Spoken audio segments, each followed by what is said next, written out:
gentlemen, we are now 10 minutes past when we were supposed to start, so let's go ahead. We do have quorum, and we will complete the remainder of the briefing, which is focused on the pre-K and K kindergarten devices that are being suggested. So with that, Dr. Brabrand, do you want to provide a brief introduction? Yes. Good afternoon, everybody.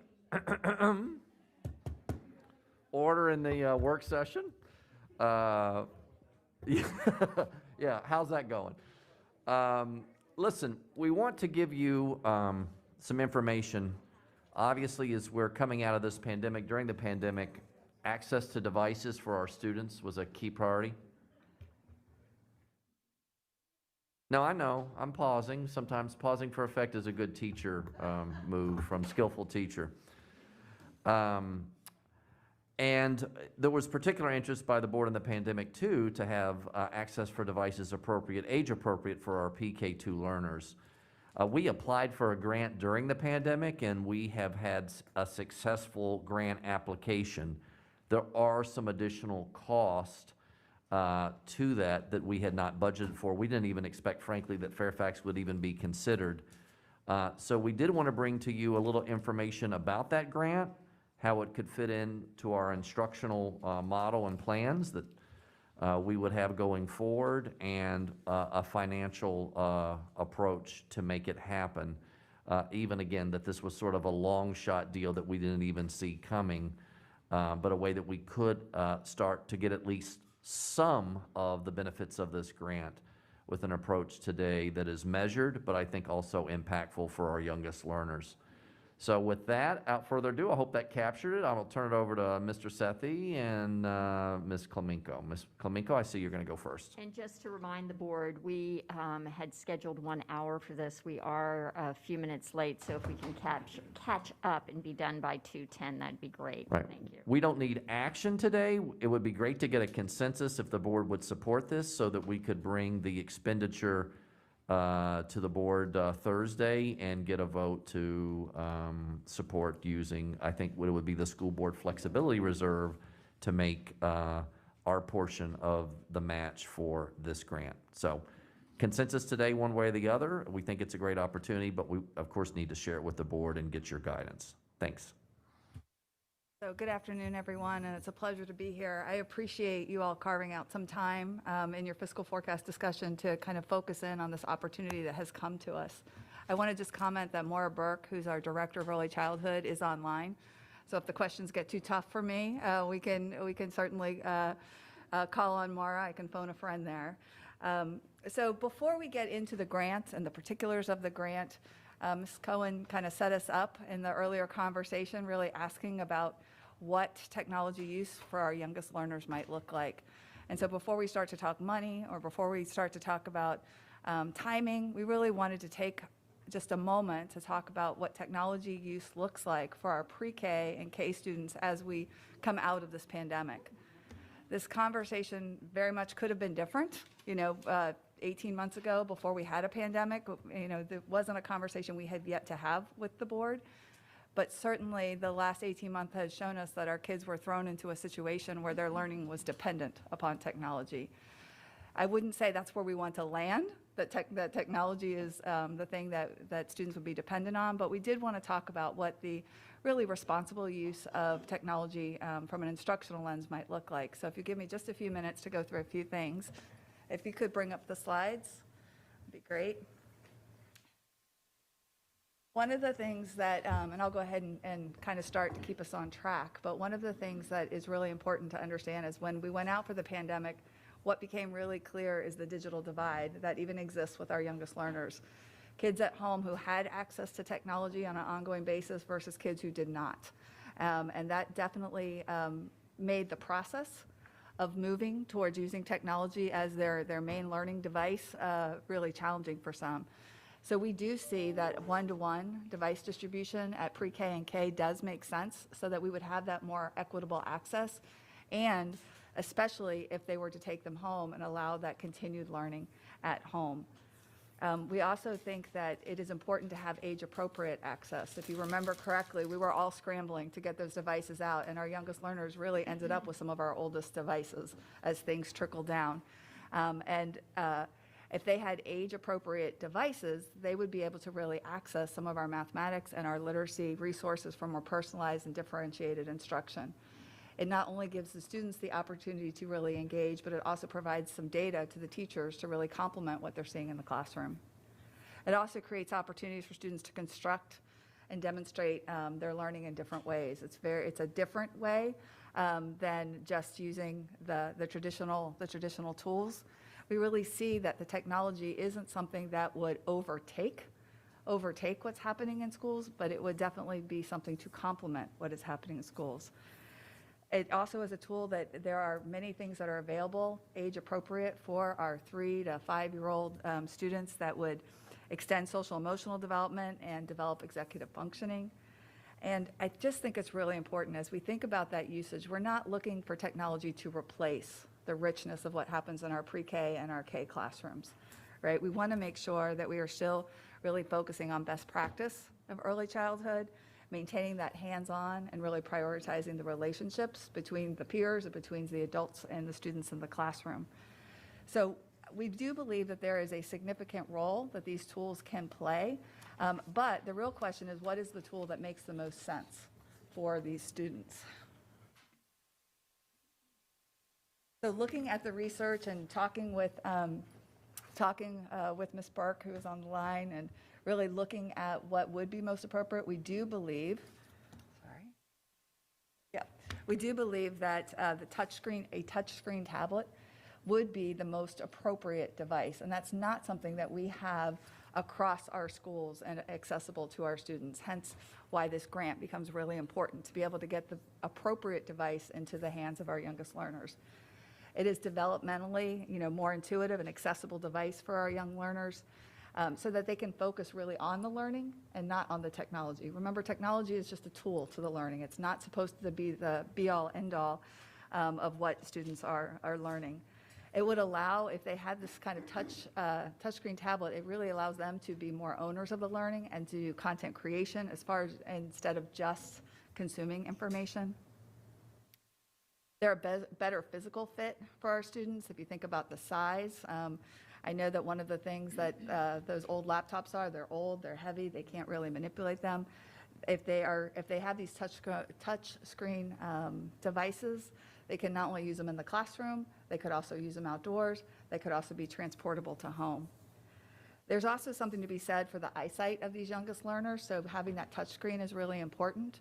A lot of times when the kids are going from the keypad to looking at the screen, they can lose tracking, and having that touch screen is really helpful, and yet these devices would be able to transition them, and they could learn to manipulate a keyboard as they aged up. I think a big part of what we're talking about with a touch tablet for these youngest students is if they were taking them home, we'd really want that partnership with the families.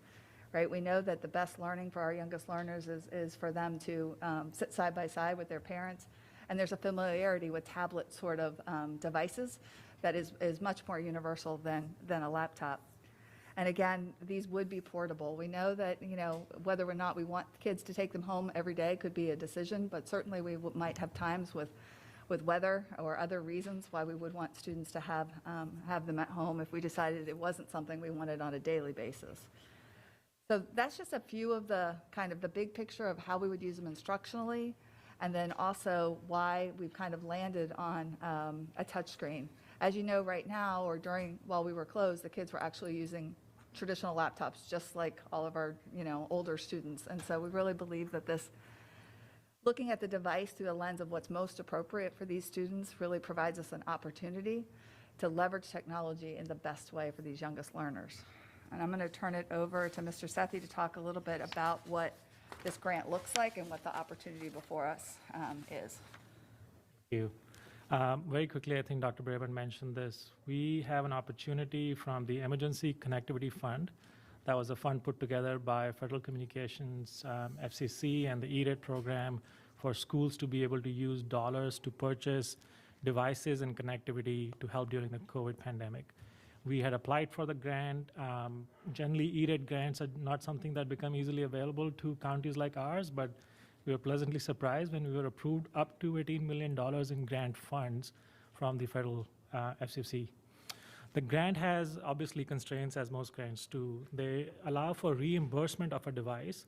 So if we purchase a device, we get $400 back from the federal government as we put in a reimbursement for that device. Any cost over $400 would be a cost which we would have to bear, which is the conversation we are having today.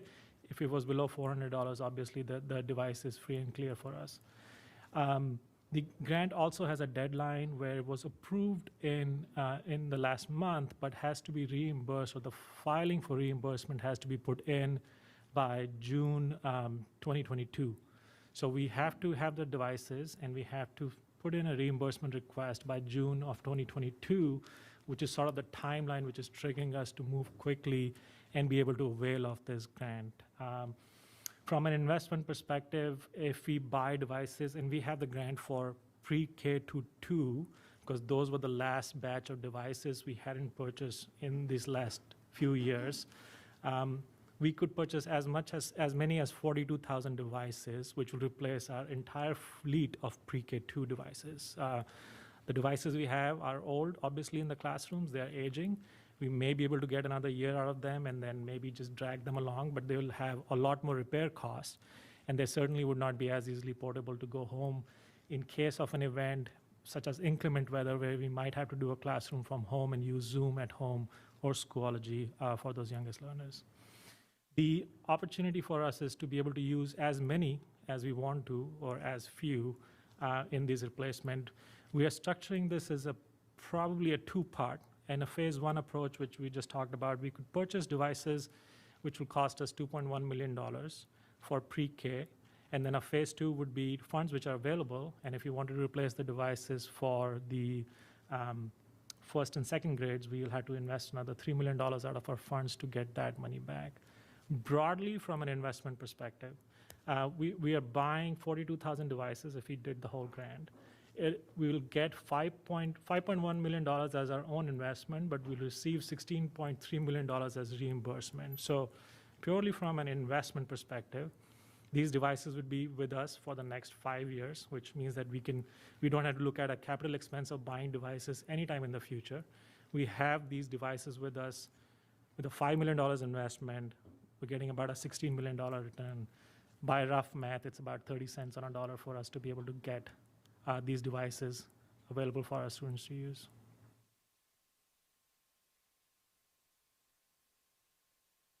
So did you all have any more you wanted to share, Ms. Kalinko, Ms. Sethi? So here's my recommendation. Stay on this slide if we could. $5 million is a lot of money. We've talked with the CFO, the finance team. We don't have additional money in this year's budget to do it, with the exception of the flexibility fund, which the school board has. And has judiciously used from time to time. You don't use it every year. You did use it a year or two ago for some legal cost, but it isn't something that you use often. We recognize this, though, as a unique opportunity with, a ECF fund that never existed before. We thought our odds were unlikely, but we put in anyway, and I applaud Mr. Sethi and his team for going for it.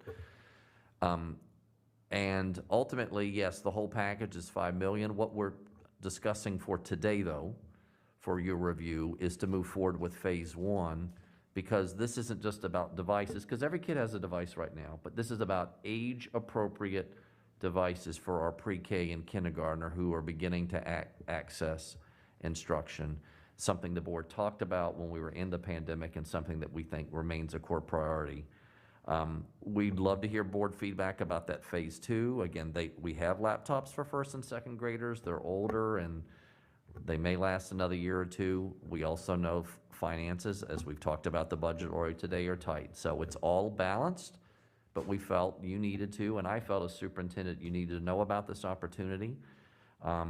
Right now, I'm very comfortable recommending phase 1, and I want to hear your feedback about phase 2, and if that were the case, we could work with the chair and vice chair and bring the appropriate language for you to authorize expenditures to begin to get some of that money. There is a chance the grant could be extended from the June 30th timeline for the phase 2, and that we could have more budgets to ultimately go and try to get some of that federal grant money, but we don't know that yet. We can't guarantee it. So we look forward to the conversation, and thanks for giving us a little bit of time today to give us your feedback. Thank you.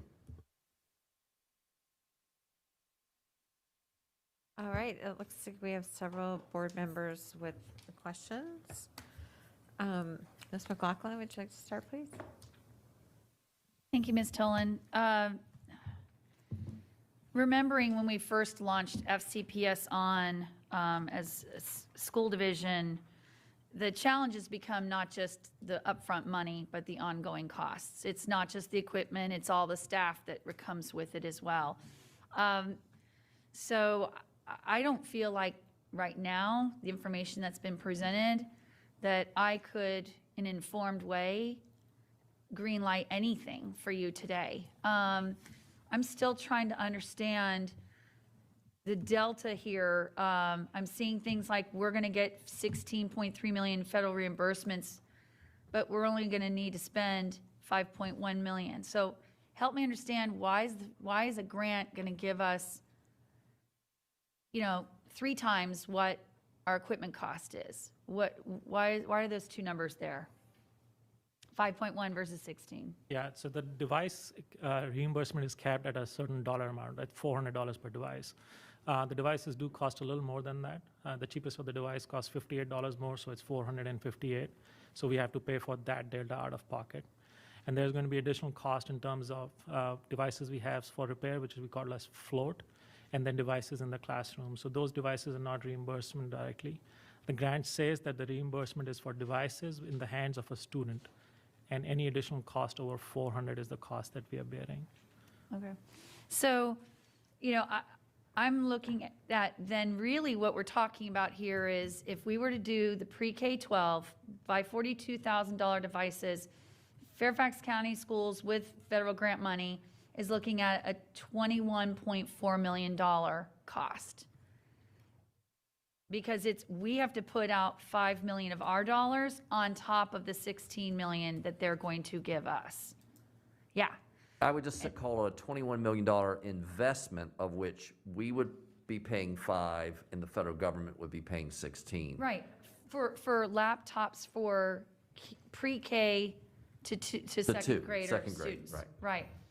So nothing in here that I've seen budgets out then how many T-specs you need for 42,000 devices. Now, another clarity point that I need is how many of those 42,000 devices do we currently have? Not the new ones, I get that the other ones are aging out.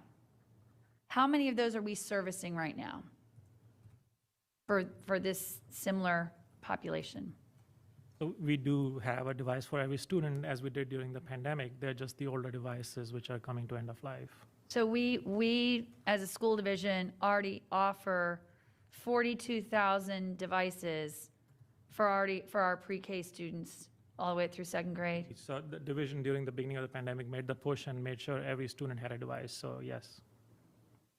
So when did we buy those pre-K devices? Those are older devices which were moved down from other grade levels all along in the division, wherever there were devices available. They call the process of roll down, but they were pushed down into those grade levels to be available for students to use. Okay. So do we know of any other WABE school system that is using these touchscreen devices for their pre-K to second grade populations? I don't have that information, but I could get it. I don't. Thank you.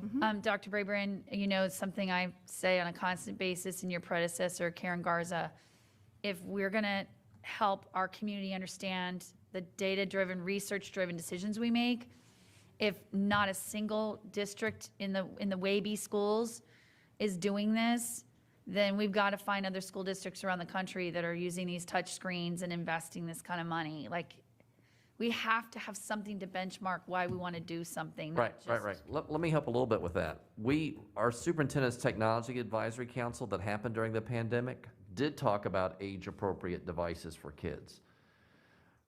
I hate to go back through history, I don't even like reliving it, but we ended up, remember, doing FCPS on for middle school right as the pandemic started. Then we purchased additional elementary computers that we gave to 5th and 6th graders across our system. And as Mr. Sethi said, we cascaded computers down to the younger grades. So now our kids have these older devices. Dr. Presidio, do you want to add something? Go ahead. Well, I just wanted to add, to Ms. McLaughlin's question, we don't have a comprehensive list of all the school divisions' offerings, but we do know that many school divisions are using touchscreen devices with this age level. And one of the things that we did before we brought this recommendation forward is we convened basically a focus group of teachers and piloted a variety of devices with the teachers and with the students at these grade levels to determine what was the age-appropriate device as recommended by folks in our schools working directly with students in FCPS, and it really was the touchscreen devices for a lot of the reasons that Ms. Klemenko already mentioned. So I think at this point, I feel like there's a lot more information that we still need before I can greenlight this, because once we greenlight it, now there's a lot more budget, and we just came out of the pre-budget session with knowing we're trying to find millions of dollars already for compensation. One last thing, I'd make a comment, and Mr. Sethi knows, would IT like additional staffing? Sure, but there's nothing in this proposal that is going to provide additional staffing for IT. The current IT staffing would have to handle the new devices at this point on either of these recommendations. Is it something they would like? And yes, they've articulated that need, but I don't have it in the proposal, and we would have to have our existing staff deal with the repair with the devices. But we actually hope the repair costs would be lower because we'd have newer devices, and we wouldn't have to have T-spec time as much on that repair piece. But I hear your point, and thanks for the feedback. Thank you. Mr. Sethi, did you want to add anything on that? Yeah, the need for T-specs, obviously with all the technology in the classroom, continues to grow, and our schools request T-specs and SBIT support to integrate technology deeper into the classrooms. As Dr. Braven mentioned, it's not in our cost right now. Right. Ms. Cohen? I feel like I'm going to get the reputation for being a Luddite, but I really, I'm definitely concerned about this for a lot of reasons. One is that, I don't see the kind of money in here that I would like to see when we talk about the kind of training we're going to need. If we go to an iPad-like device, we keep talking about teacher overwhelm this year and how everybody is just beyond. And now what we're saying is that our teachers who have done everything for laptop use are going to have to figure out how to suddenly use these tablets and keep track of very expensive things that can be easily dropped. And I just feel like it's one more thing. And I worry if we don't give the kind of training that we need, but we don't have time to do for our elementary teachers, then are people going to be using this technology in an effective way to really get the bang for the buck? I worry, I taught preschool. I worry a lot about how appropriately we use devices for little bitty kids. And I know there's a great divide in the conversation out there about appropriateness and what is value add versus what's hurtful. And I think the jury's out on that. I think there's a lot of parents who feel very strongly, probably in both directions. But I'm worried about the idea that we change something that now we spent the last few years teaching everybody how to do laptops and getting them on board, and now we would change tack. So I can appreciate that. It seems like everything that comes up, this is a refrain, right? When would the training happen? How would teachers get trained? Can teachers, handle it? We have looked at the current software and applications that we do have to make sure that there wouldn't be a need to go out and buy all new things, right? So that teachers could transition. And we're really talking, this approach is really a focus on students, right? What's best for the students and what is going to really give them a tool that they can kind of own and control, as opposed to one that they're trying to kind of retrofit their age into, if that makes sense. So I can definitely appreciate your comments and certainly the climate that we're in of ongoing change and your concern for that. This is coming about at a time where there's an opportunity, right? An opportunity to move in a direction that we do think is best for students, and we would need to sort of take this opportunity and embed it into the professional development time that we do have, like really making a change and thinking about, because a lot of times our kindergarten teachers and our pre-K teachers with Ms. Burke and her team have different PD than other people, other school people. So it gives some opportunity for us to really work with them very, very specifically on this. I think my next question, I actually just had a call this past week with a parent whose child made some really poor choices with using their school laptop. And so we've had that conversation pre-pandemic. I know Stella and I talked a lot about, and Carl, about we were worried about even the transition down to middle school and worried about kids being able to access things that they should not be looking at. And so what kind of systems will be in place for parents to monitor what kids are seeing and how they're being used? How are we delivering that information?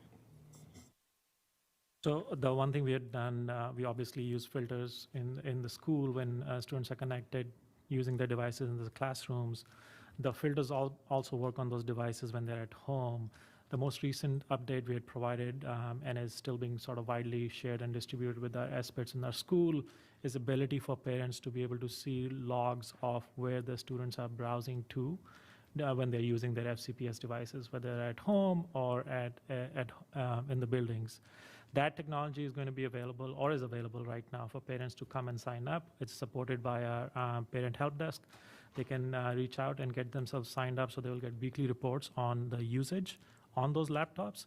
And then they also, and this is a nice to have, not a have to have, they can actually control and say during dinner time or after school hours, I can shut down your use for a certain period of time so it can stop and the students can focus on what they need to focus on if they didn't want them to be doing online or using the tools.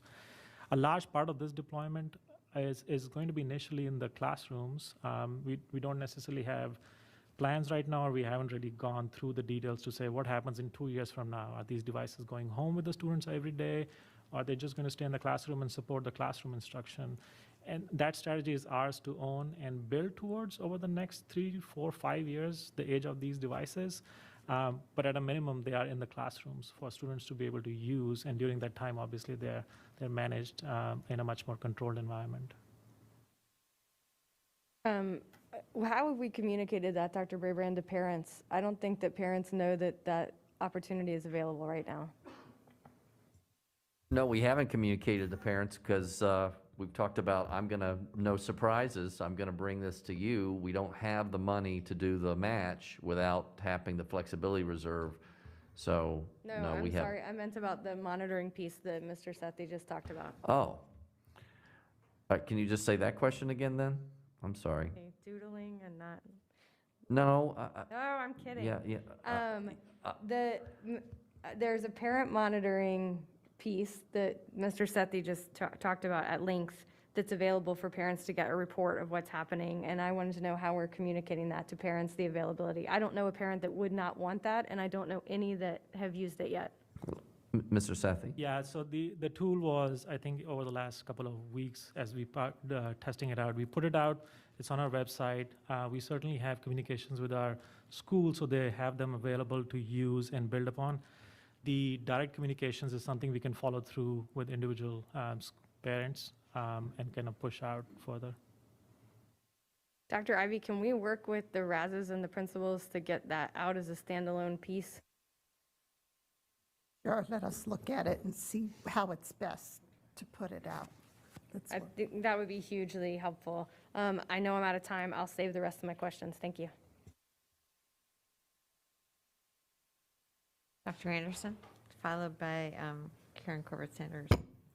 Thank you. I think I'm just going to pick up on that piece because as a parent, this was a piece that I was interested in. If you remember, I emailed you some months ago now asking in terms of how that can be done. So I think having a more intentional distribution of that opportunity would be key. But what I'm hearing from you is that this is a newer development. So please be sure that that's articulated to parents because I myself, I am interested. Getting to my questions, what is the expected use for these laptops and what is happening right now with our pre-K2 students in terms of laptop use? And I share this because coming out of the pandemic, obviously it had to be 100% all the time. I was really hoping that our schools will move towards more traditional methods, maybe a hybrid and not having that same reliance on the computers. What are we expecting right now for that age group? So I can start, and then if Ms. Burke has anything to add, we can hear from her. But of course, during the pandemic, everything, because of synchronous learning, kids were looking at the screens all day, right? And certainly returning to in-person learning, that was the last thing anybody wanted to do, right? They did not want to work through those screens. But the role of technology still has a place in the classroom, right? We have certain softwares that are used by our youngest learners, Ready Rosie and My On Books and different things that kids still can access in appropriate ways. I would say that the balance is much more shifted to interaction with their peers and with adults and hands-on activities that you might expect. But we still see that there is a role for technology both in some of the reinforcement learning kinds of things and also in creation, right? Writing their own stories online or, kind of publishing and using some collaborative space. That's still some of those skills that were developed during the pandemic that we might have previously thought that the youngest learners, weren't ready for, probably have moved into the classroom. But I'd say that we are far more balanced toward or leaning towards the more interpersonal kinds of things you're used to seeing in the classroom. And how are you seeing that these new devices could help our students with special needs at the pre-K2? Would that be easier, more productive for them than the current devices that they're using as well? So I think there's a lot of things in the physicality, right, of not having to look at a keyboard and look at a screen. There's a lot of those kinds of things. So it's a touch screen. The size of the icons are larger. The portability, the size, everything is easier. I have not done an extensive study on any of the special needs, but we can certainly work with assistive technology so they can leverage those devices for those students. I just wanted to add that assistive technology does use iPads in certain situations because they also have some special tools on them for read alouds and be able to integrate and work with the students from an instructional perspective. So they do have some devices for a certain group of students right now that they use across all grade levels. Thank you. I've said this before, this is not going to come as a shock to anybody. I'm definitely in support in providing devices to kids because in my community, many parents are not able to do that.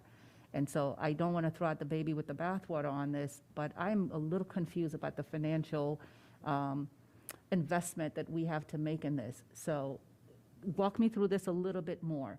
So you're saying it's not quite a grant where we get reimbursement. We have to also put in some funds. So it's not as if we would put forward $5.1 million and get that back. It's not a loan on our part and have that money be replenished. So the grant says that you buy the devices, the division buys the devices, and then file for reimbursement for the devices at $400 per device. And that's the money that will be given back to us as part of the grant So the reimbursement. 5.1 is the extra. It's the dollars we'll have to pay out of our own pocket, but the 5.1 is for everyone. I think, as Dr. Brabant said, the focus on phase one for the pre-K is the 2.1 million. So our initial outlay for just the pre-K devices is going to be 2.1 million, which we'll have to have out of pocket after we have purchased the devices. And there's no way to structure some sort of deal because you're purchasing so many devices that you receive it at the below $400 mark so that there's no out-of-pocket expense? These devices are using a contract vehicle, which we already have in place. So that's the current pricing strategy. The unfortunate part with this is as the grants have been put out there, there's other school divisions who are also getting the same grant money. I think at last count, New York City had received about $190 million, which they're going to invest to buy technology for their classrooms. So everybody is purchasing, and the flexibility in negotiating is kind of lower than what would normally be if you were coming with their own dollars. And what is the implementation timeline that is being talked about? Yeah, the biggest timeline we have is the reimbursement deadline, which we are managing to, which is June of 2022. After that, it is up to us to kind of get them into the classroom, get them set up and deployed. We can go as fast or go as slow, helping with the professional development and reducing teacher workload. Okay, I'm also going to share this because this continues to be a problem in my community, even right now, connectivity issues. You know, we have MiFi devices that are insufficient. Not everybody's connected to the Cox plan. I would like to see that be addressed, but I assume this is not part of this grant. We have the MiFi devices, which are obviously there. There's also a program which we had shared with the communities through communications earlier, way back, which part of this grant allows them to directly file for reimbursement, for families to file for reimbursement. It's part of the ECF, but it is a direct reimbursement. So if you have a different service provider, say Xfinity, you could also get reimbursement directly from the federal government on that as part of broadband connectivity. And I can get you the details. It's in one of our communications document from prior communication. Thank you. I would definitely like that. Going back to the ease of use of the devices, you know, we have some parents in our community that are not able to help their children.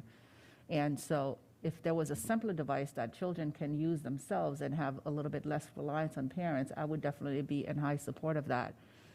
Having said that, what do you see is the parental support piece? Because during the pandemic, schools had to do a lot to get our parents caught up on using, you know, just turning on a computer and being able to help their children. What parent education piece will be provided with this, with these devices? So we have not built that out, but I will say our findings is that tablet sort of usage, right, is very much like your smartphone. And a lot of times families do have a little bit more comfort level, even if they don't have comfort levels with laptops, with using that kind of technology. So that's one piece. I do think that it's really important, especially when we're thinking about our youngest learners, to think about that family-child connection, right? And how do we ensure that the guidance that we're sending home, that the student isn't just doing things on the laptop, but there's hopefully that we can make that parent connection. So I think through some of our current mechanisms that we do with our preschool program and our kindergarten program would be a place to start for that. Thank you. I know there are a lot of concerns and questions, but I'm hoping we could find some way to take advantage of this opportunity because, again, my community will definitely benefit because without us providing these things, there's no other option.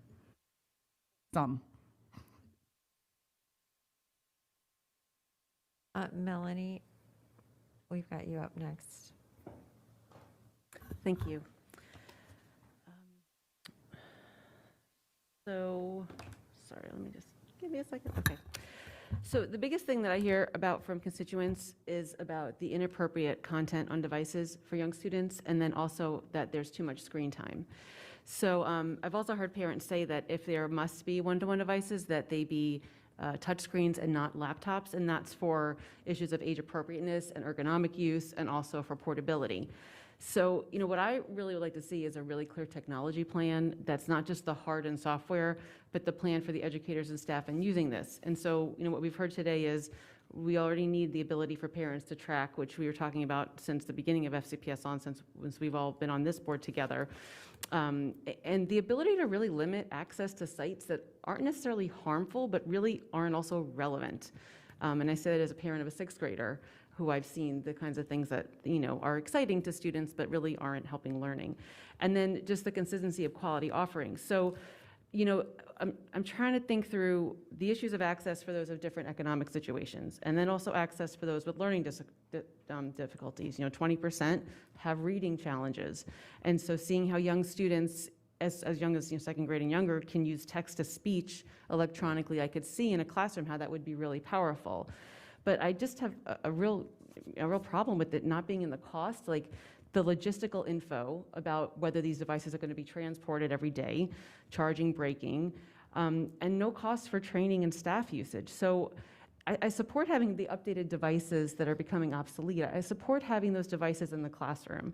But I'm not as clear about the devices at home because we already know through research that homework, especially for this age group and even through elementary, is not proven to be effective. So what is a pre-K student doing bringing this home back and forth every day that's going to benefit them?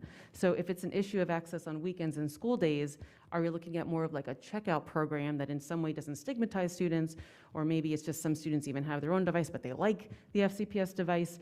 But, you know, is it better spent to do the real outreach to families to get them up to speed on how to download age-appropriate, you know, content and really teaching, you know, like showing them the intention of the devices? So I really feel like you're asking us to okay the purchase of this hardware without the real plan about what software is going to be used and about the professional development type or when that's going to happen. And I'm really disappointed in that because I feel like we've been talking a lot about professional development and training, and to just say, hey, we're going to purchase $5 million worth of devices for our youngest kids and not telling us what the learning aspect is really tough to hear right now. I don't know if you want to respond to that, but those are my thoughts for my colleagues as well. So I can definitely appreciate that. The idea of today was really to lay out the financial opportunity with the grant. And those other things would have to be picked up, and we would have to figure out how to fit them in. So we can certainly get more information. This is probably the first conversation about this. I certainly am hearing that there's not a readiness for consensus probably today. So we can try and build out more of what the PD would look like, and certainly programs and applications that we either have or would be incomplete. It doesn't help us with that goal. And so, you know, please come to us with the full package. It doesn't have to be down to the decimal point, but let us know that you are thinking about these other places that need to come along in tandem and what some options are to start with. So I just remind everyone that we have a next steps document that was sent earlier today. So some of these things that I think people are asking for, that would be a good place to list them so that we can make sure that staff has all that information. So Ms. Medea, maybe do you want to resend that link to everyone so it's at the top of everyone's inbox? But please get all these requests in there. Ms. Amash?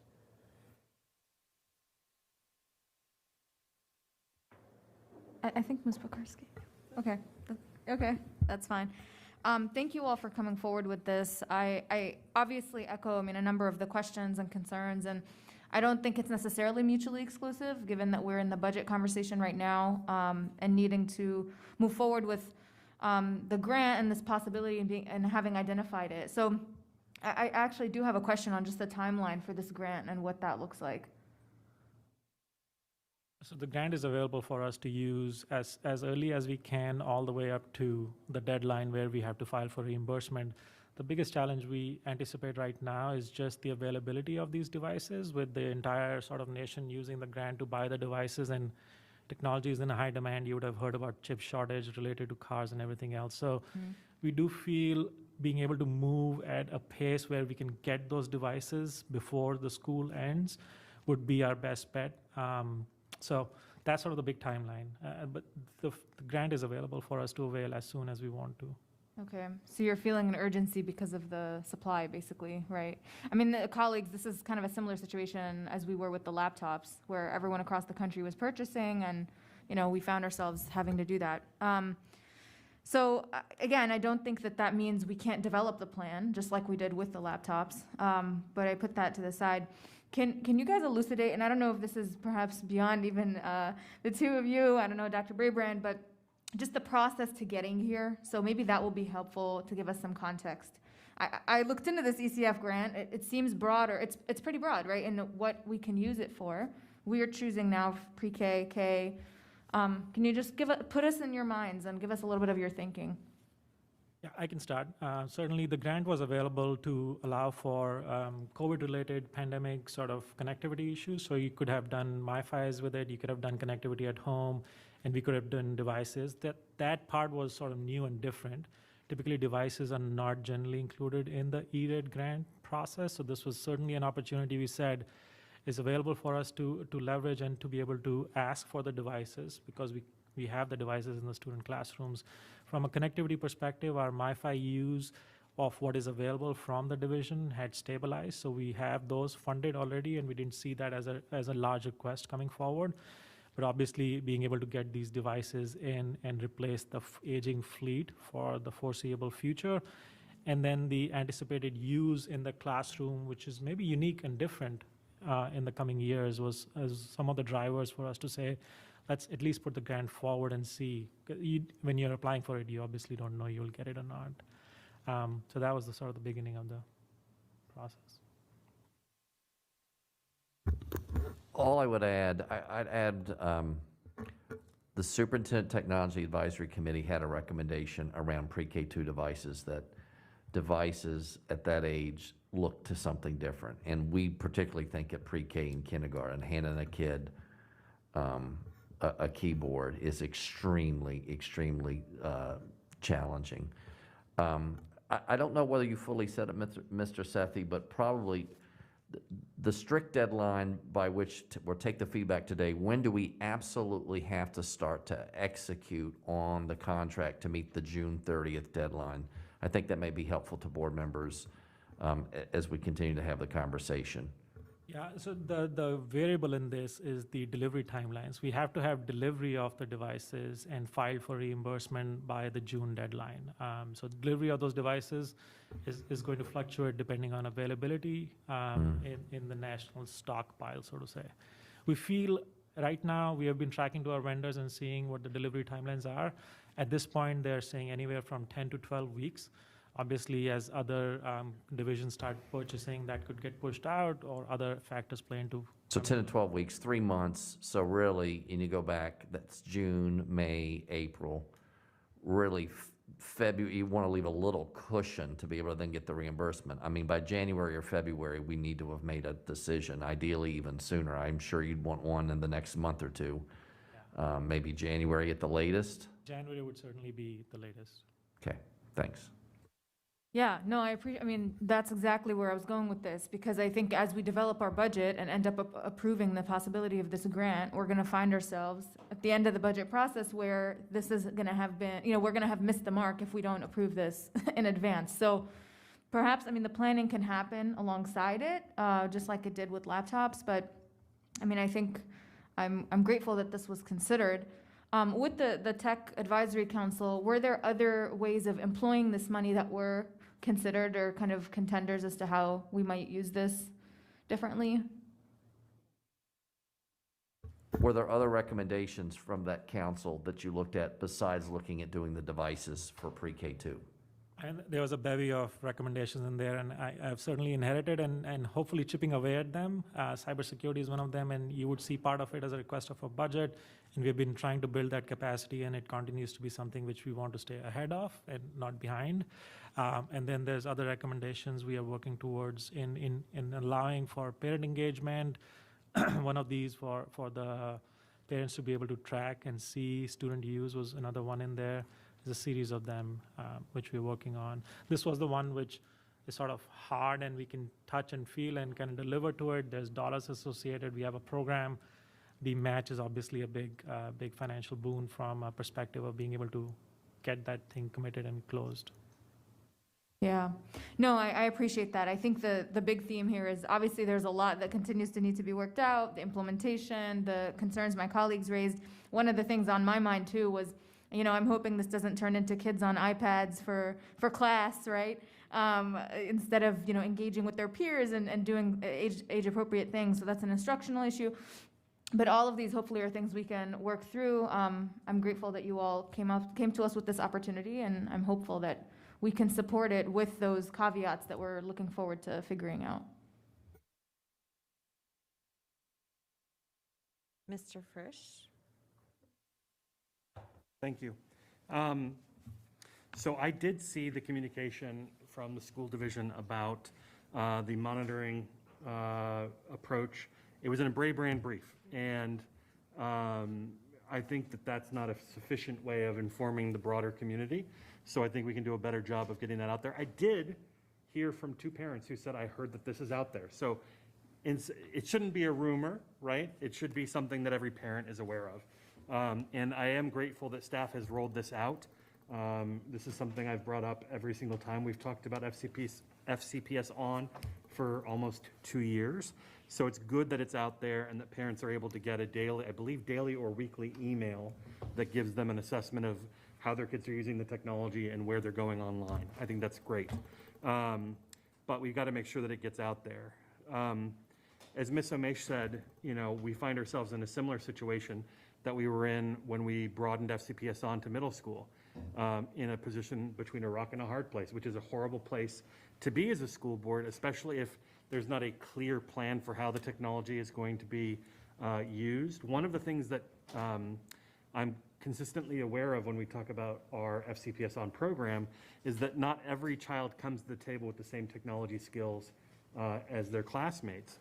And I'm not aware of, and correct me if I'm wrong, of any assessments we do in our school system to make sure that they are on the same level playing field when it comes to the technology we're handing them. We just make a lot of assumptions about kids being hip and with it. Like my parents thought I could fix the fax machine because I was good with the VCR when I was a kid. I would certainly defer to IS teams on the technology assessment or pre-assessment, but one aspect of this, and that can be anecdotal, is that iPads, given the transition from phones to iPads, and phones are probably the first devices our students are seeing at home, not laptops per se. Obviously, in some cases they may be. They are somewhat easy to use, and they're generally built with the notion that anybody can start using them with limited to training or PD, at least from a student perspective. I don't know if you do any sort of assessment which allows us to level set where the students are in their journey on using technology. No, I think it's more informal. You know, the use of technology is very much integrated into our content, so it's not taught in a separately. So we, you know, provide opportunities for students to complete a task using technology, and through that they learn the skills. So I don't think we do it. We do not do a pre-assessment of skills. Long time ago, there was an SOL about technology, which is a multiple choice test, which was kind of odd. So there was that a long time ago, but certainly things have moved to a more sort of integrated, informal, performance-based type assessments. And, you know, I'll just put this out there, that one thing that might be interesting going forward is for some kind of an assessment so that we know which students need additional help, right? How do we know, based on their performance in these routine class activities, that their performance is not linked to their lack of technological expertise? We don't know that, and we don't look for that. So I think that's something that we could probably look into as we continue to roll this out. Because I do, you know, Dr. Brayburn's right. The Technology Council did suggest that we get the right kind of technology into the hands of these young students. I've heard from T-Specs that they also agree that we need to make sure that the technology we're giving these students is the right technology, as Ms. Marin said. But we need to make sure that we're giving it to them for the right reasons, too. And so when we go back to the follow-on motion from 2 years ago from Ms. Pekarsky, which was, what are the benchmarks of success for the implementation of FCPS on? What are the best practices? And how are we fulfilling those things? I think we still need an answer on that front. And it makes it very difficult to support these, even though we end up in this position like we were with middle school, where it's like, you've got a month, you know, until you got to figure it out, or whatever, a very confined timeline without all the information necessary. I want to expand it, but I want to do it smart. Thank you. If I could maybe just make a few comments, because I think those are really good comments by Mr. Frisch. And I apologize we didn't bring more information about the implementation supports and the technology use plan. But just as a reminder, we have been partnering with Johns Hopkins University to do an evaluation of FCPS on from the beginning of that initiative. And we do partner with them to collect a lot of that implementation information that Mr. Frisch was talking about. So they do surveys, they do classroom observations, they have focus groups about the use of the technology, and they provide us with recommendations about how we need to improve in terms of, the best practices around the use of the technology, as well as the impact that it's having on student learning. We didn't bring that today because, again, in the interest of time, this was really more focused on, the larger question about whether or not there would be an opportunity to make this investment of additional devices. But we certainly could provide a lot more information in response to a lot of the issues and questions that are coming up today. Thank you. Mr. Narcofax, followed by Ms. Pekarsky. Thank you. Obviously, there's not a lot of consensus here, and my question was more about when's our drop dead deadline, which Ms. Omesh talked about. So I think, there's many questions being asked. There's nothing that hasn't been asked already that I had questions on. So at this point in time, I do want to make the comment, very similar to Dr. Anderson, that these devices are necessary to many members in my community that won't have this opportunity if we don't provide for them. And but it is up to us to provide, training and support and guidance for our teachers as to what is appropriate for these very early young learners. So I too am hopeful we can get to yes on this. If all these questions can be answered in a document or if a work session is necessary, I'll of course leave that up to our chairs and our superintendent. But I think we should take advantage of these grant monies, and I look forward to getting answers to the questions so everybody's comfortable with moving forward on this. Thank you. Ms. Pekarsky?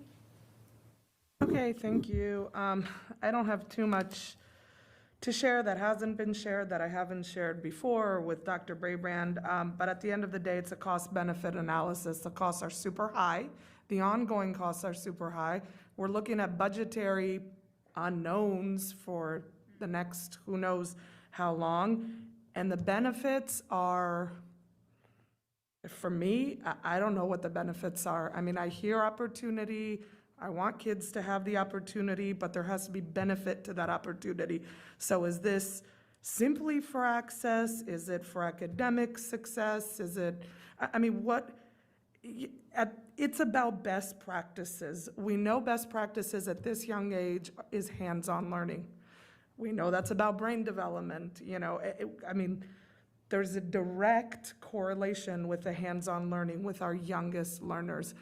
I don't know the research. I haven't read any research. I would love to see it or read it if you have it, and would be willing to share with us as to why these devices are a benefit to the youngest learners.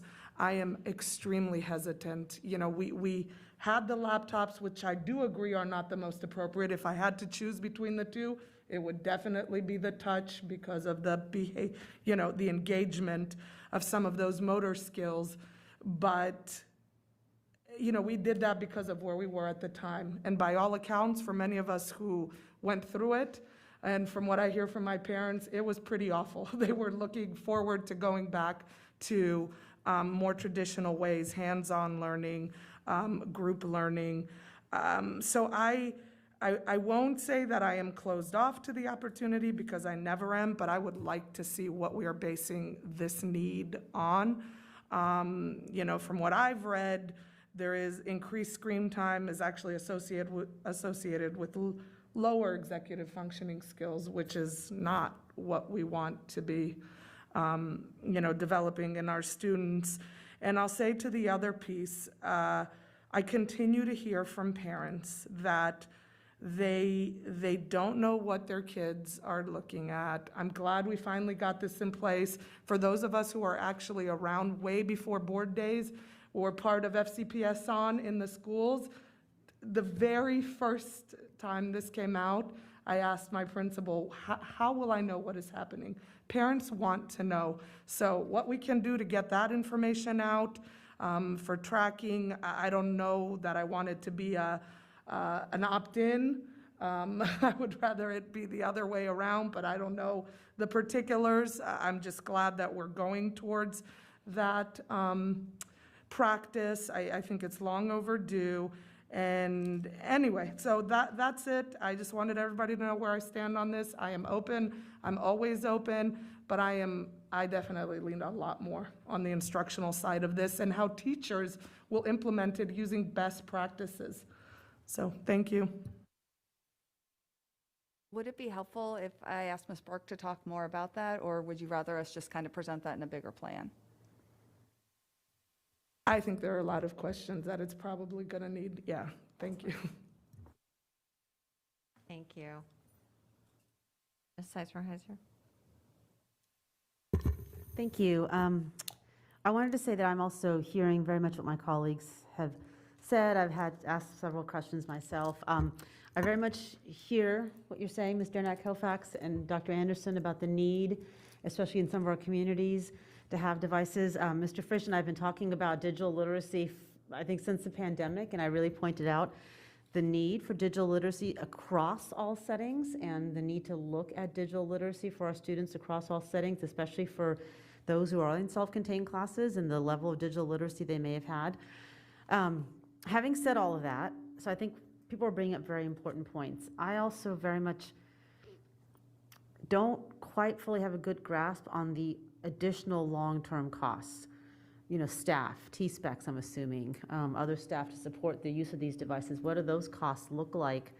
And obviously, if it's staffing, that's an ongoing cost. So I would like to get a better handle on what additional costs may be outside of the additional money we put in just to purchase these devices. PD for teachers, PD for parents, perhaps.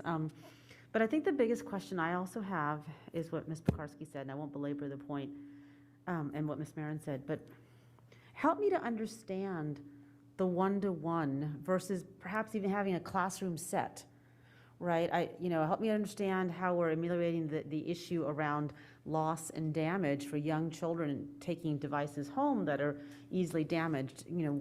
We've all had, most of us had young children at some point. I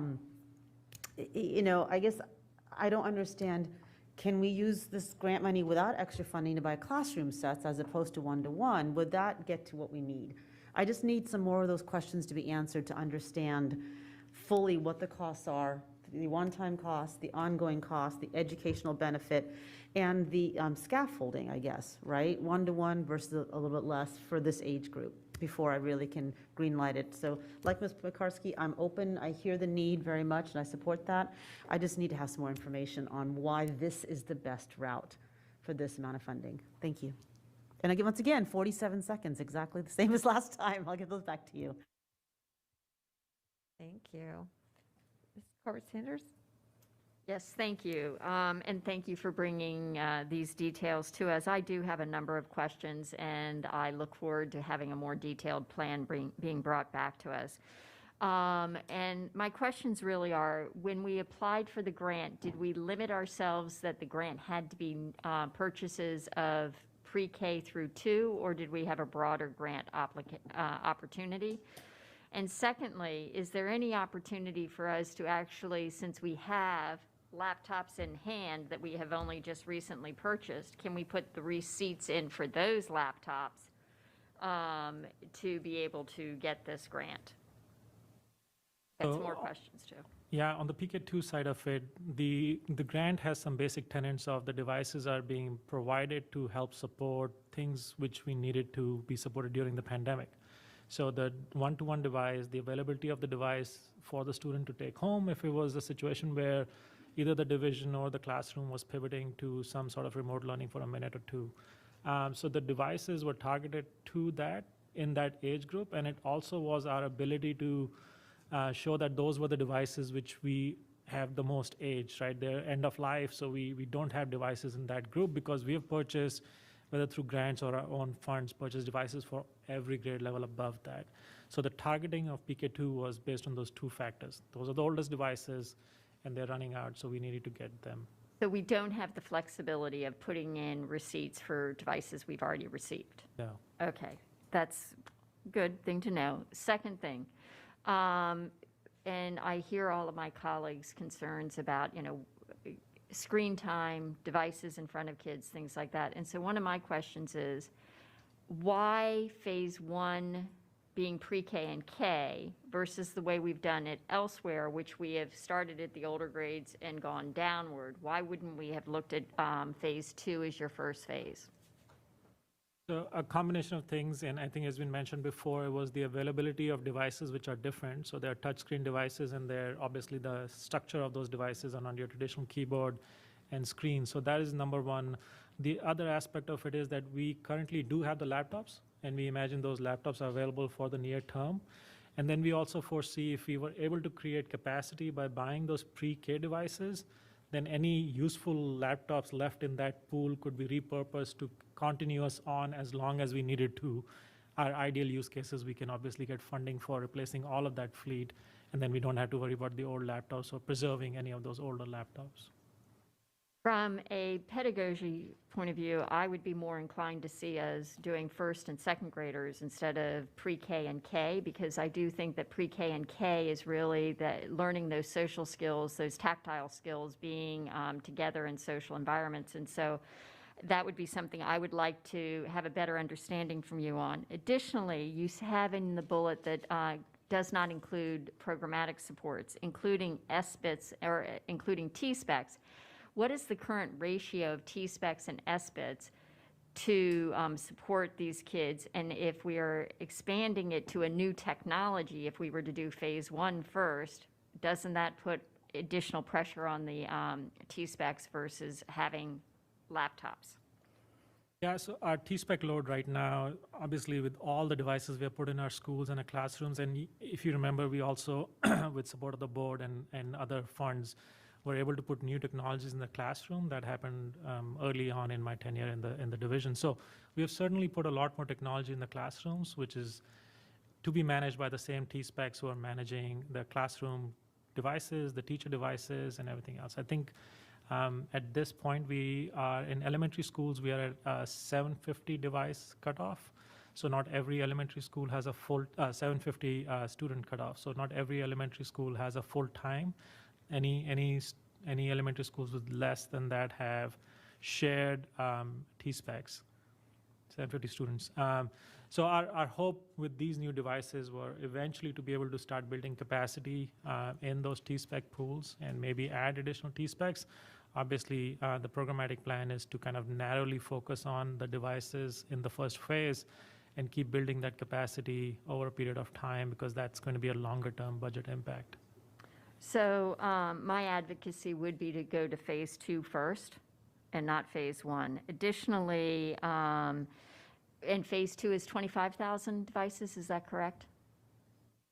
Yeah, I think that's about right. Okay, and the replenish would be every 4 years? If we continue to replenish those devices, yes, then we'll have to get devices every 4 years for those students. And what is the percentage? I know I heard this the other day, but I think it would be helpful for my colleagues to know what is the cost of leasing? It's what, 25% of the cost of purchasing per year? It is basically split over a period of 4 years, so that obviously would be the 25%. So my advocacy would be to come back with a plan and focusing on the first and second graders and not putting devices in the hands of pre-K kids and kindergartners, and focusing on those tactile and other skills that we know are so essential for kindergartners.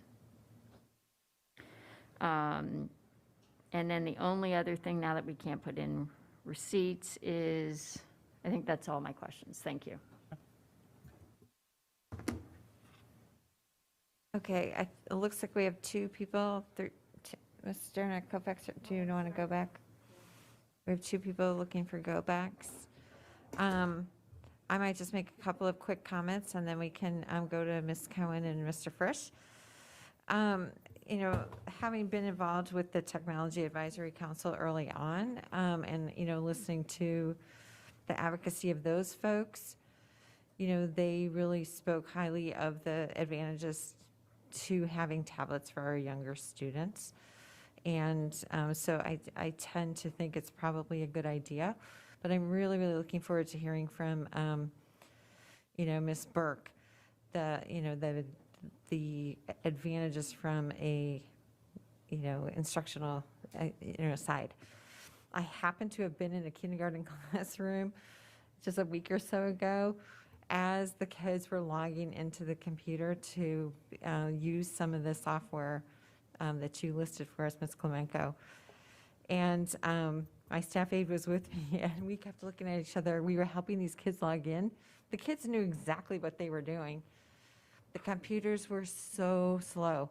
I kept thinking I was doing something wrong. We kept redoing the login. But in fact, there was nothing wrong with the procedure that this kindergartner was using. It just was that the computer was so old.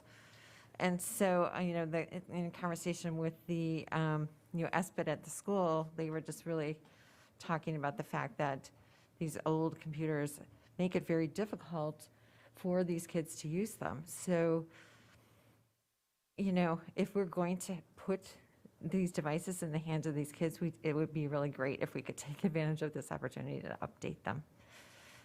But having said that, I also, talking with the SBITs, really understand that there are additional costs involved, additional cords, ways to make sure these are connected when they bring them back to school, and that they're getting charged when the kids need them. There are lots of questions around that. So looking forward to getting more information on what the true cost is and primarily what the instructional value is. So thank you very much. With that, I think we have Ms. Cohen and Ms. Cohen for a go back. Sorry, way to keep us here longer. I apologize. I just wanted to ask, how were pre-K through 2 teachers and T-Specs involved in the decision-making process about this? A part of that was, and this goes back a little bit, we started bringing in pilot projects, and we were still in a pandemic, so we didn't have the devices and the students obviously in the classrooms. We engaged with a pilot set of schools. We had them touch and use these devices, provide feedback on them. The one consensus which came across all of those was the ability to use anything other than a keyboard to get into these devices. Obviously, a keyboard is familiar, and we still wanted to have. So the iPads which are proposed here also have a keyboard, technically part of the case and the cover. So they have the ability to use it as a laptop, but then the ability to use a touchscreen device. So that was the initial part of the discussion in the pilot phases, where we had schools, a few schools, work with us and provide us feedback on those devices.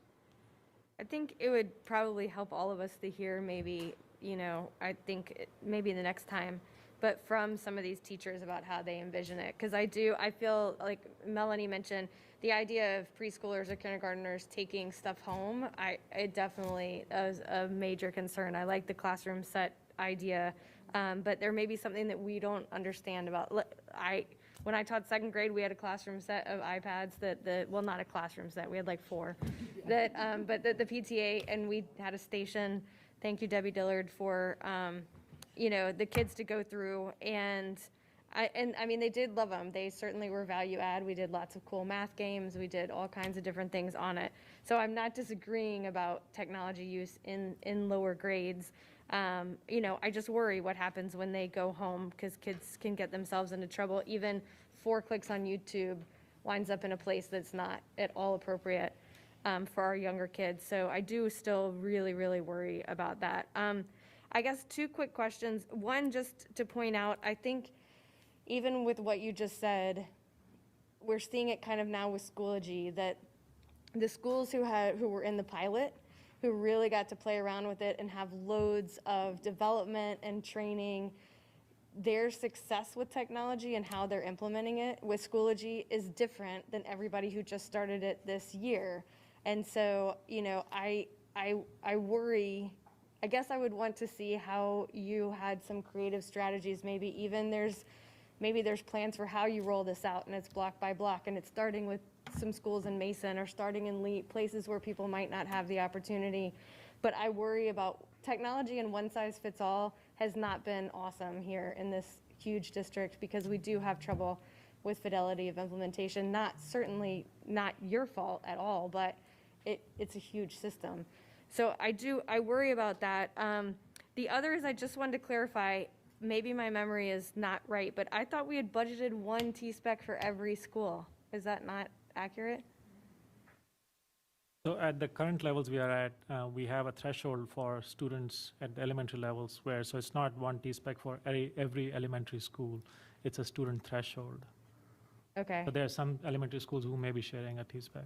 Every school gets a point, check me, right, on this, Mr. Sethi. Every school gets a 0.5, and then there are thresholds that would get you to 1.0. We did, in the middle of the pandemic, do some more money to go down lower. We didn't go all the way. Okay. So every elementary school does not have a full-time T-spec unless they trade for it, and some who are below the threshold do trade to get the full-time T-spec. Gotcha, okay. So maybe that's a budget question then that I will have going forward, regardless of this, is like, do you feel like that's something we need, especially as maybe we potentially start to add in some new devices and look at but you may already be talking about that in your budget stuff, but of getting down to one per building, because I worry everybody I know is past capacity. Thank you. Thank you very much for bringing us this information, and I'm sure just preparing this grant was a ton of work. I can't even imagine, having worked on so many grants in my time. So thank you very much, and thank you. Congratulations on the success and even giving us this opportunity to take a look at. So, Ms. McLaughlin? Yes, my apologies. I just had a process question since we didn't come to consensus today. And I'm thinking about Dr. Brabrand and his team, and you're correct. Winning a $16 million grant is great news for our school system. But I did hear Mr. Sethi say that there are other ways in which the funding could be used. It's not just for this, or that you applied and got it for this narrow scope of the purchase. It's for pre-K2 devices, and that too in these categories, so to say. Okay, so I do want to say to what Ms. Corbett-Sanders and maybe a few others were hinting at, when you come back to us, Dr. Brabrand, because I do think we don't want to lose this opportunity here, but we want to use it in the best way possible and in the best instructional manner for kids. Did I miss the part on the suggestion that we flip the phase 2 and 1 considerations and go with phase 2 information? So that was Ms. Corbett-Sanders' idea. What I'd say, what I took away from today, no yes vote. We need to go back. We need to debrief as a senior leadership team. We discussed this before we came here. We need to debrief after. And then we need to look at some of the things that you'll put in next steps. And if we are coming back, to bring a fuller package of some of the questions that you've asked being answered and put this in context. The reality is there are a lot of budget priorities. You all brought those up. It's balancing multiple needs. We have an incredible opportunity through this federal grant, but we need to talk about some of the questions that you brought up and bring our own best thinking to whatever we bring you next forward. I imagine that there'll be interest on our leadership team to bring something forward, but I can't debrief with the team and debrief with you at the same time. I'm going to take back what we heard today and use that to inform what we would present to you, and I do think we would work to get something to you soon, so that frankly, by the time January rolls around, we have a board direction about whether to pursue this or not. So since 12 of us asked questions, do you need us to all go into that document and retype in everything we asked? Because I'm just trying to procedurally understand. No, that won't be necessary. 'Cause I believe they took good notes, and we're going to debrief. So it's if you didn't get time to. Ms. McLaughlin, Yeah. I think what he was saying is that he's going to go back to our chair. No, I and schedule understand, Ms. something. Corbett-Sanders, but the instruction was that we just got the next step document. I want to know, as one board member, I asked a lot of questions, as you all know. Do I retype in every question I asked to make sure it's in one place, or did somebody capture it? Okay.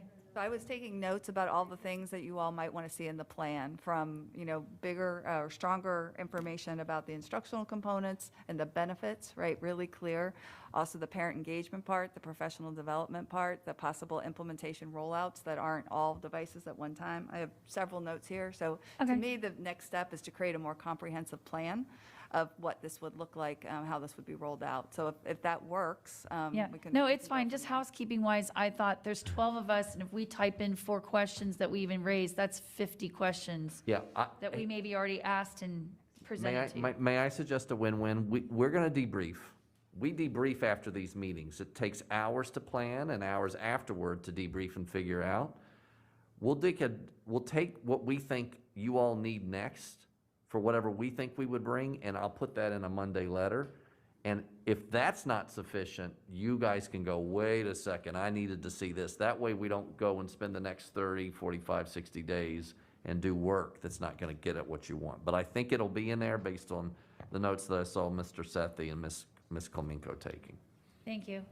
Okay, great. So then we will use the next document for our next discussion. We appreciate you taking copious notes, and then Dr. Breeden, you'll work with the chair and vice chair as far as scheduling a follow-up and with staff. Thank you very much. We have had a couple of requests for a 5-minute break before we move on to the next topic, so we will reconvene at 2:45. Thank you.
All right, folks, let's come back together. Is there anybody left?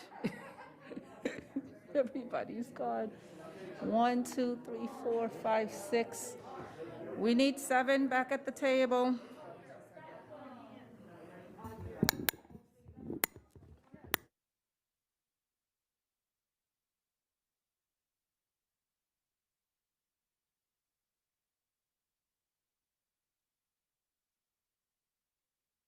All right, folks, we've got the exciting world of membership trends reports coming at us.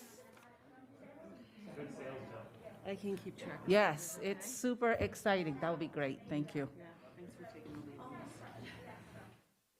All righty, we have how many people seated? Oh, thank you. So we are going to jump in. If the Karens want to join us as soon as they're able. This portion of the FCPS School Board work session is allocated to the presentation and discussion of the membership trends report for the school year 21-22. The membership trends report is updated annually by the Office of Facilities Planning Services. The report presents data on changes in student membership for school years 2019-2020, 2020-2021, 2021-2022, and presents the fundamental factors that traditionally affect the counts within membership and projections from year to year. Data from school year 2019-2020 is included as a reference to compare membership prior to the COVID-19 pandemic. The data presented in the report is a snapshot in time and is based on the September certified membership. Please note that only the data is presented at this time. A deeper dive into the analysis of impacts on staffing programs and the budget will come to the board at a later date. Information in this report will be presented by Jeffrey Plattenberg, Assistant Superintendent of Facilities and Transportation Services, and Pranita Rambis, Coordinator of the Office of Facilities Planning. So welcome. Just a little bit of housekeeping before we get started, because this is such an awesome report and it's so easy to read, not at all dense. We're going to try to switch it up a little bit, and thank you all for being amenable to the plan that Ms. Marin and I put forward in terms of how we engage in this part of the conversation. There are 3 of you with markers who are considered the team leaders, so please raise your hands if you have those. Karen, I think I gave one to you, and also Megan. After Mr. Plattenberg's presentation, we're going to break up into small groups. There are 3 easels around the room, just for some initial conversation. As we've always talked about, we want to have more talk amongst us.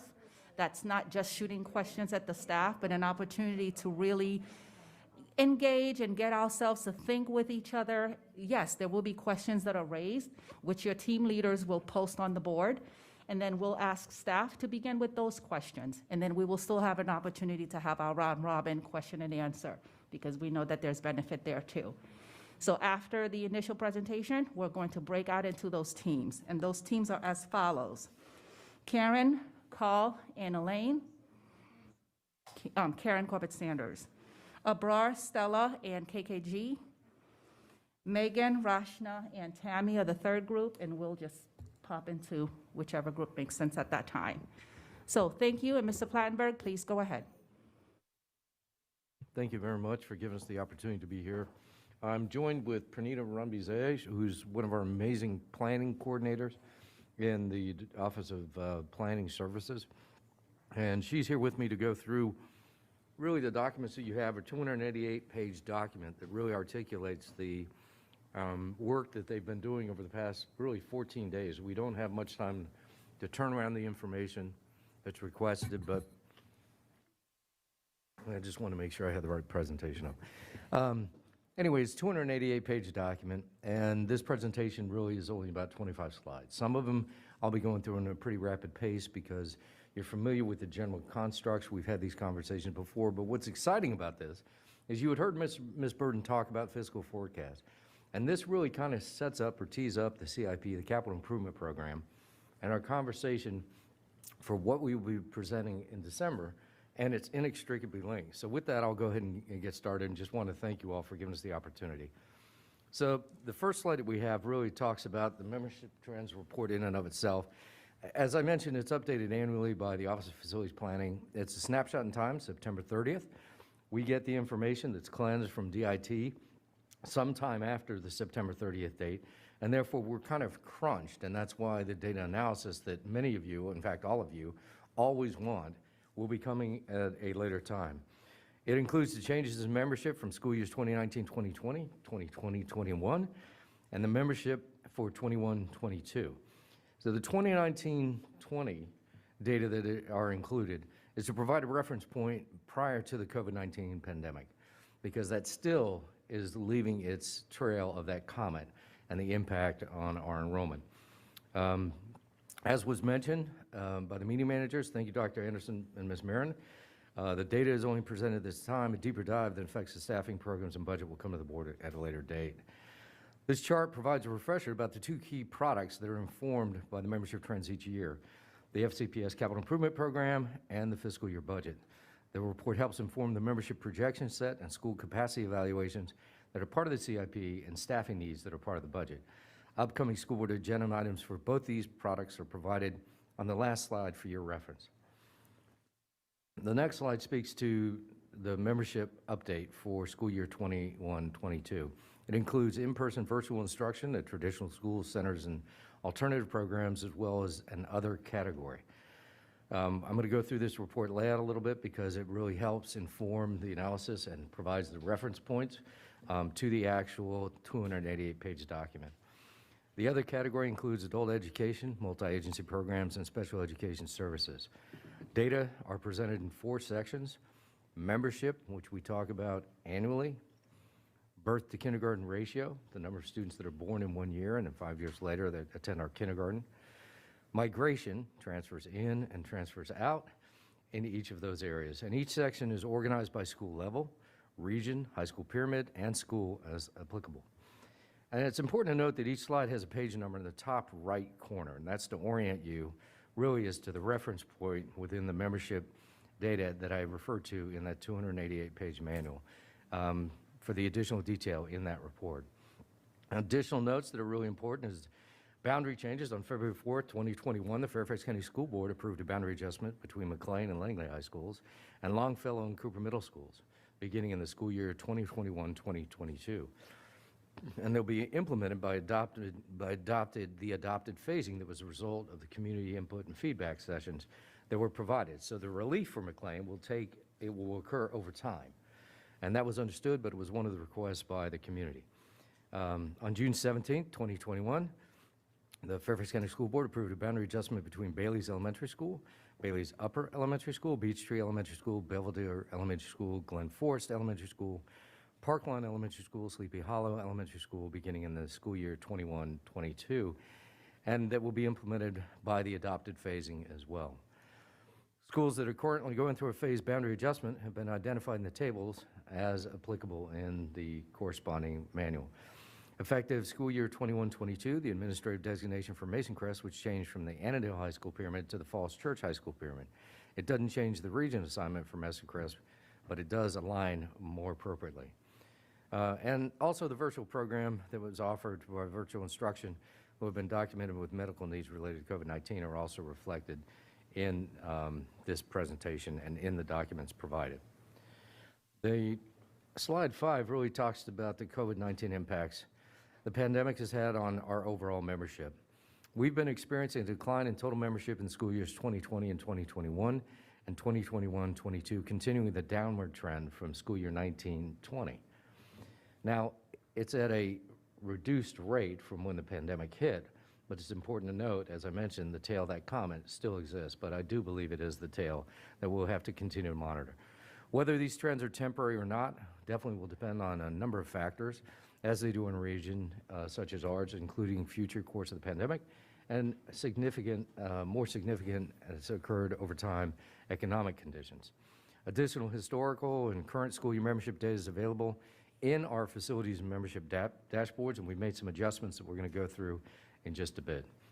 Slide 6 talks about on table 1, page 9 of the report. It shows the change in membership by grade. The numbers include both in-person and virtual program membership. Through this presentation, membership for school year 2019-2020 will be shown in light blue. For school year 2020-2021, it will be dark blue. And for school year 2021-2022, it will be in purple. The division-wide total is shown in yellow. Now, the total membership decreased by 8,859 students in school year 2020-2021. That was a significant hit of the pandemic.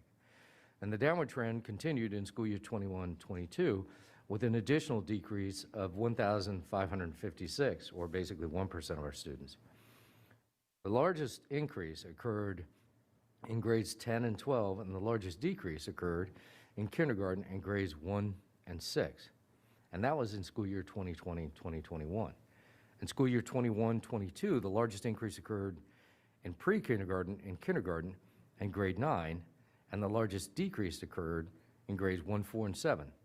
And some of the questions that came out of that, and this gets into the analysis that we're not prepared to talk about, was were there any correlation about that?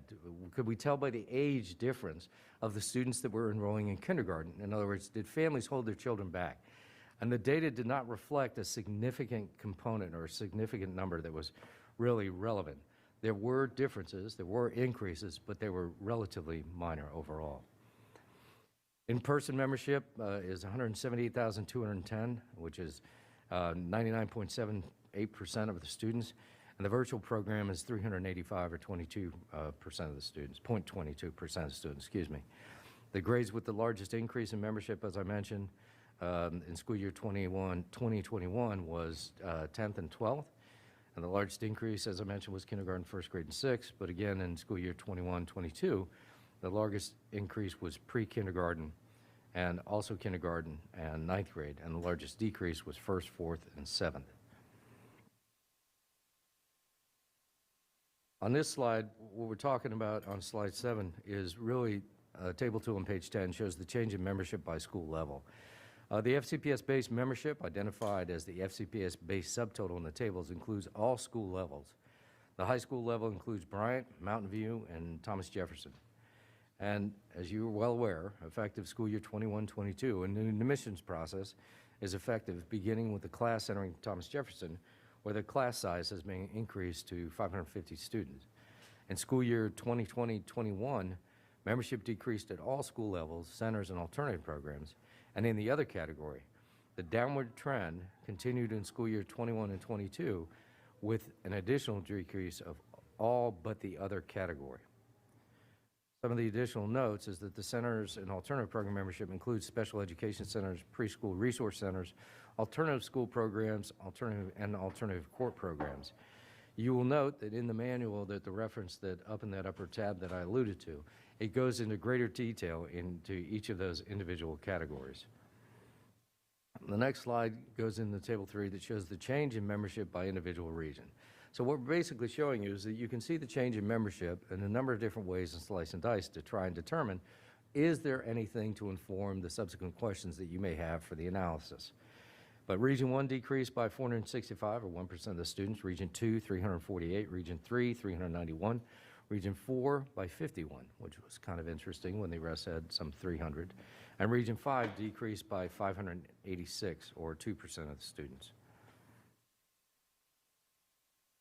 Table 4 on pages 12 and 13 show the changes in the in-person membership by the attending high school pyramid.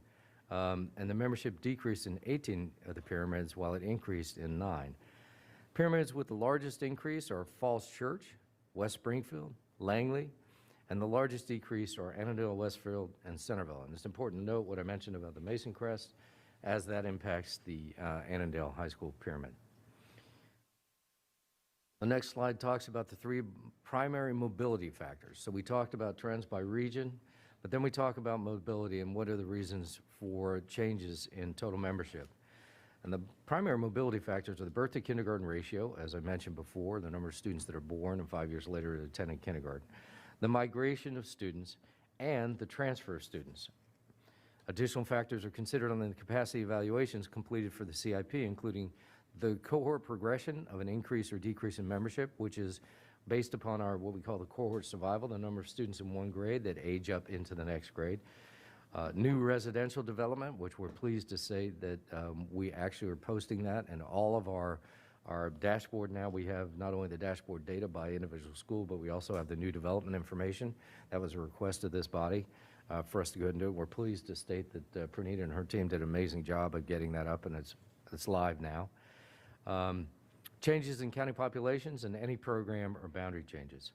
So as I mentioned, data analysis and a deeper dive into the impacts on membership for these additional factors will be presented to the school board at a later date. Slide 11 illustrates the actual number of births to kindergarten membership and the birth to kindergarten ratio. In this graph, you can see the number of births that are shown in blue, the kindergarten membership in green, and the birth to kindergarten ratio in red. The kindergarten membership decreased in school year 2020-21, resulting in a birth to kindergarten ratio of 75%. Our average had been about 85%, somewhere around there, 84%. But then it increased in the school year 21-22, as the data reflect, resulting in an increase in the birth to kindergarten ratio of 84%. When we initially looked at that and we had our initial briefing with the superintendent's cabinet, there was a little bit of excitement about showing encouraging signs that we're showing an increase, that people are getting back to the norm. But as I mentioned, the data does not really substantiate that as of yet. It's a positive sign, but we're still, as I mentioned, awaiting the rest of the impact because of the total numbers that you've seen in this presentation. Slide 12 on table 25, page 59, shows the change or the difference in the birth to kindergarten ratio by region. The birth to kindergarten ratio, again, decreased in all 5 regions and increased in the prior year, and then increased in all 5 regions in school year 21-22. So again, we've gone through and we're slicing and dicing the data in a number of different ways. Just like we had shown the membership and the initial trends, now we're showing the breakout of the birth to kindergarten. Region 1 changed by 12%, Region 2 by 5%, Region 3 changed by 9%, Region 4 by 16%, and I think I said Region 5 is by 6%. I meant Region 2 is by 5%. On table 26, page 60, it shows the change in the birth to kindergarten ratio by high school pyramid. The top 6 pyramids with the largest change were Madison with 25%, South County with 22%, Lake Braddock with 21%, West Springfield with 20%, Langley with 19%, and McLean with 18%.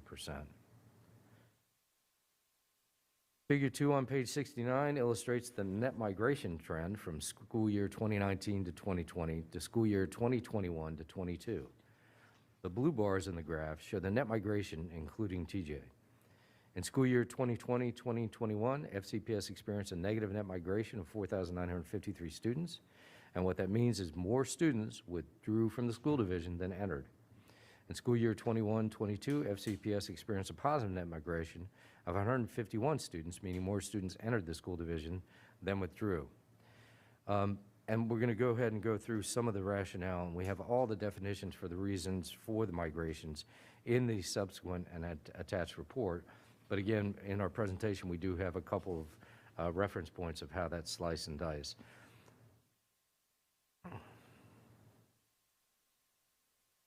On page 28, on table 28 rather, on page 70, it shows the net migration by school level.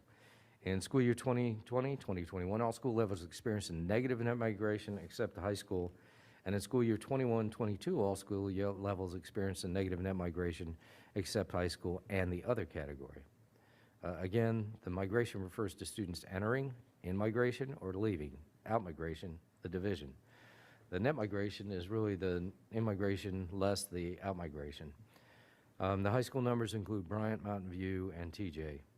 And the centers and alternative programs membership includes special education centers, preschool resource centers, alternative school programs, and alternative core programs.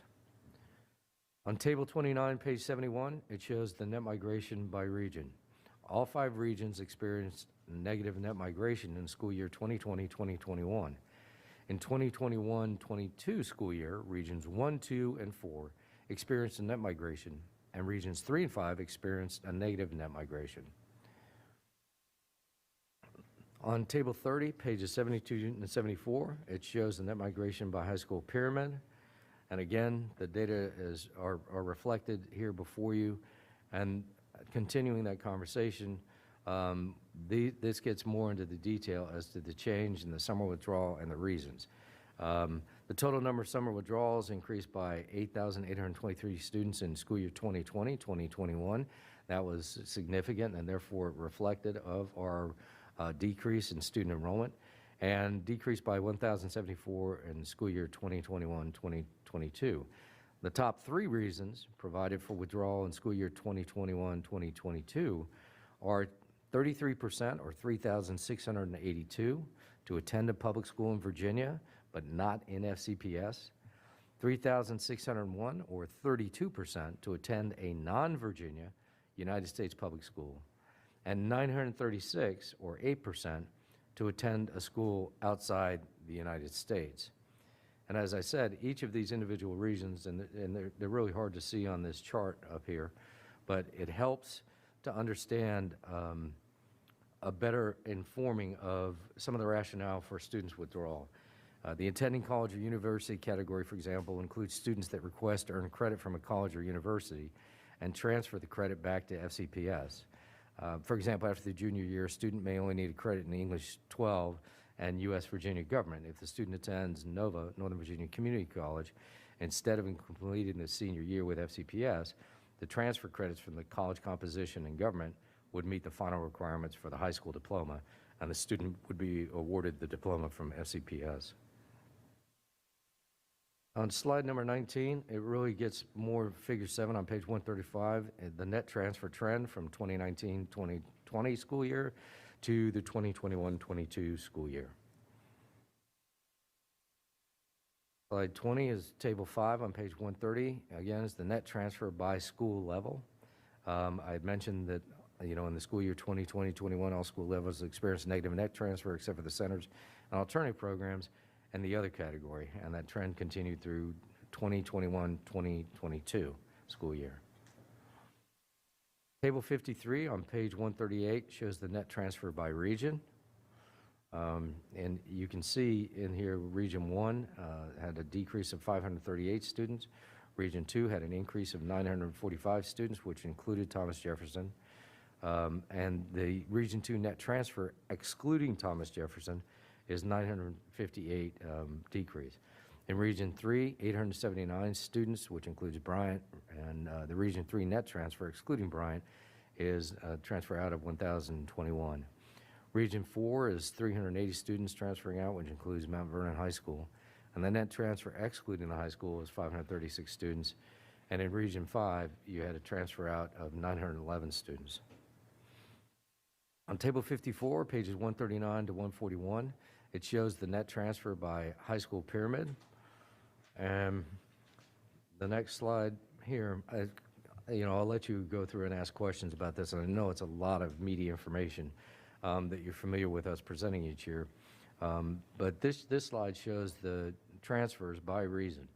And the top three reasons for the transfers in school year 2021-22 were 25%, or 4,481 students, to access an advanced academic program.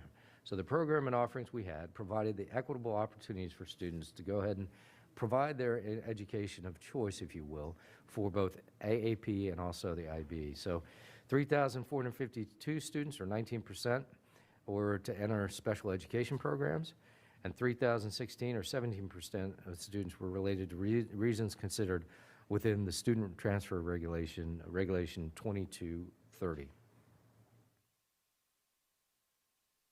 The Capital Improvement Program, or CIP, is, as you know, a short-range view of a 5-year roadmap for capital facilities needs.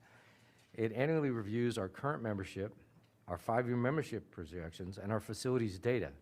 This year is going to be extremely challenging. When we come back and present, I believe it's December, our CIP projections, it's going to be exceptionally challenging because of the fact that I just mentioned about the significant decrease in last year, the resultant contracting decrease in this year, and then what's happening showing that trend that people are coming back, if you will, things getting back to whatever the new normal may be, but then having us do a market correction or some kind of reset in our forecasting and our forecasting methodology to continue watching the development growth, to continue looking at what the true impacts are.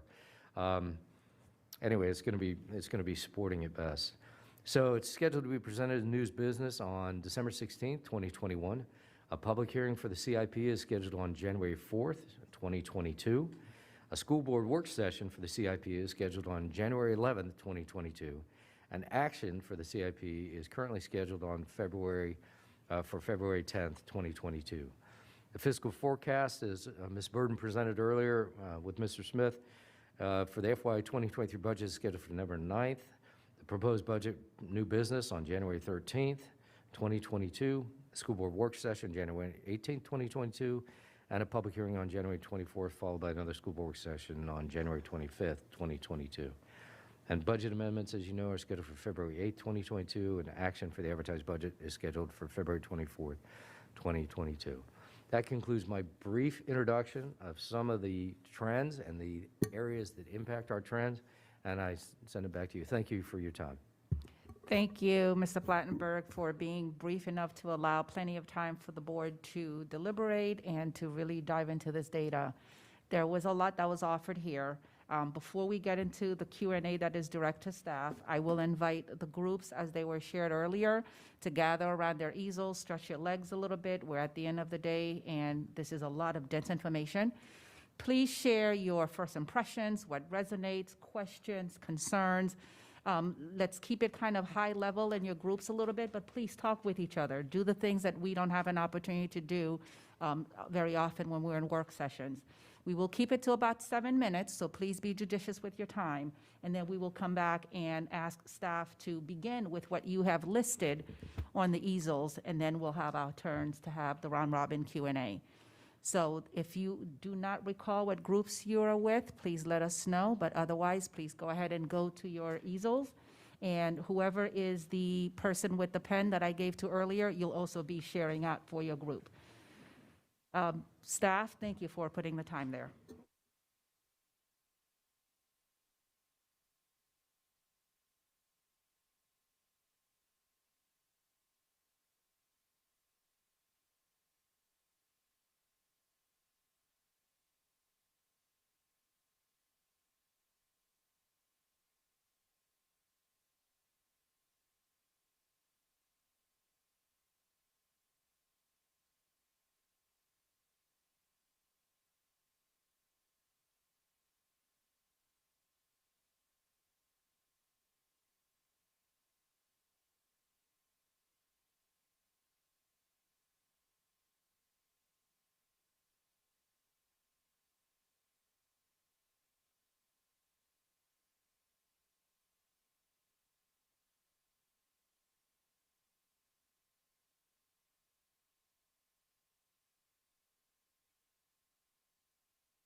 abroad?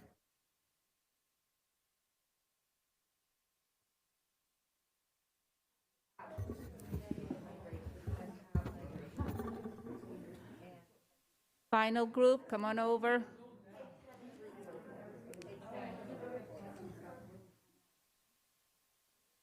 Just very quickly, before we jump into our questions, we're going to have the groups just kind of share out what their discussions and questions were. Ms. Omesh, we'll start with you. Okay, so our group discussed a number of things to try to piece it together. Number one, I think most generally, we need context for this data, right? So we have 2 unique years for a variety of reasons. What did it look like before? What's not normal? What's normal? So that's number one. Number two, the analysis, obviously, disaggregating the data, thinking by region, are there trends we can notice as to why we've ended up here? So for example, one thing we identified was that alternative schools tended to not follow what other schools did this time around. That stood out, but that's just one marker of, or one data point of many more that we can identify as possible trends. Number three, was that regarding, so you called them the fundamental factors in your report, but we were talking about, how useful are they? Are we just kind of relying on the same things? So for example, birth rate, when there's, development maybe that we want to also take a look at in advance, or considering other perhaps fundamental factors that we might want to account for moving forward and how we think about this given unique year. And then finally, it seems like our boundary work is going to need to be halted or something. There's some kind of issue there, given that we're not able to properly project. So it's unclear how we're going to move forward there. So those are the 4 broad themes that we discussed. Thank you. Ms. Corbett-Sanders, would you report out for your group? And then afterwards, Mr. Plattenberg, maybe you could just give us your general thinking based on these questions that are being raised. So our group started with the why, because we know that Simon Winnick always tells us we should understand the why. And the why, we want to understand better the impact of why maybe some of the welcome back communications that we use to get people coming back, how did we actually measure the effectiveness of it and where it was most effective, and what we may be needing to do going forward, especially in light of, with vaccines and everything else coming forward for more coming back into our schools. We'd like to better understand the changes to TJ admissions, because we know that the class size at TJ was an overall growth piece, and that certain schools throughout the county, every school had a certain amount of kids that were admitted from the middle school. So have we done any adjustments for that? A question about doing the measure of effectiveness of boundary changes, so we can actually see the direct impact of changes that were made both in the Mason district and the Drainsville district, and having real numbers there. Better understanding the birth decay and the rebounding of it. And I think that would also be helpful to see a trend analysis of how that's changed over time. And then how do we communicate these changes and the impact in a post-COVID world on what we can expect with the CIP coming forward in January? And how do we address pockets of overcrowding? Because as much as this looks like, there's some, we've had decreases, but we actually know that certain schools did not have the decrease, and that there are pockets of overcrowding. And so what do we need to do to address that? Thank you very much. Ms. McLaughlin, would you please share what your group came up with? Okay, I'll try to do this with the microphone. So the first thing we did was we talked about the COVID decline data, but how does it really compare with the pre-COVID declines, so that we can understand what are the larger and the longer term membership changes and trends that we're seeing. How is this impacting our program budgets and our operational impact related to staffing and supplies. We want to better understand special education population growth as well as our FRM and ELL growths as subsets of this membership changes, disaggregating the data again to the overall general population and membership changes. We'd like to better understand what's happening with the Washington area boards of education schools, the WAVY schools. What are their patterns of membership trends in a similar time frame? Disaggregating the Region 2 growth by high school pyramid to better understand where the growth was happening within that region. Having more leadership team analysis on what the raw data in all of this information is telling us in the report, and what do we need to then do operationally, both at the superintendent level and the board level. And then the pyramids with the largest negative net migration, what has happened there and better understanding the why. And then finally, in terms of the data we collect when people leave the school system, what does this exit survey information look like? What prompted families in their decision to leave FCPS, specifically when they are choosing another local school option, or so whether it's parochial, private, homeschooling, better understand why they chose that when they're still living in Fairfax County. Thank you, and thank you to everyone for engaging in this discussion. I think it was worthwhile because this is so dense. So, Mr. Plattenberg, I know there's some of these items that will just be information for the analysis part, but I know some of this you'll be able to respond to. So I'm going to turn it over to you to respond. And after Mr. Plattenberg speaks to the information on these three easels, we will take individual board questions.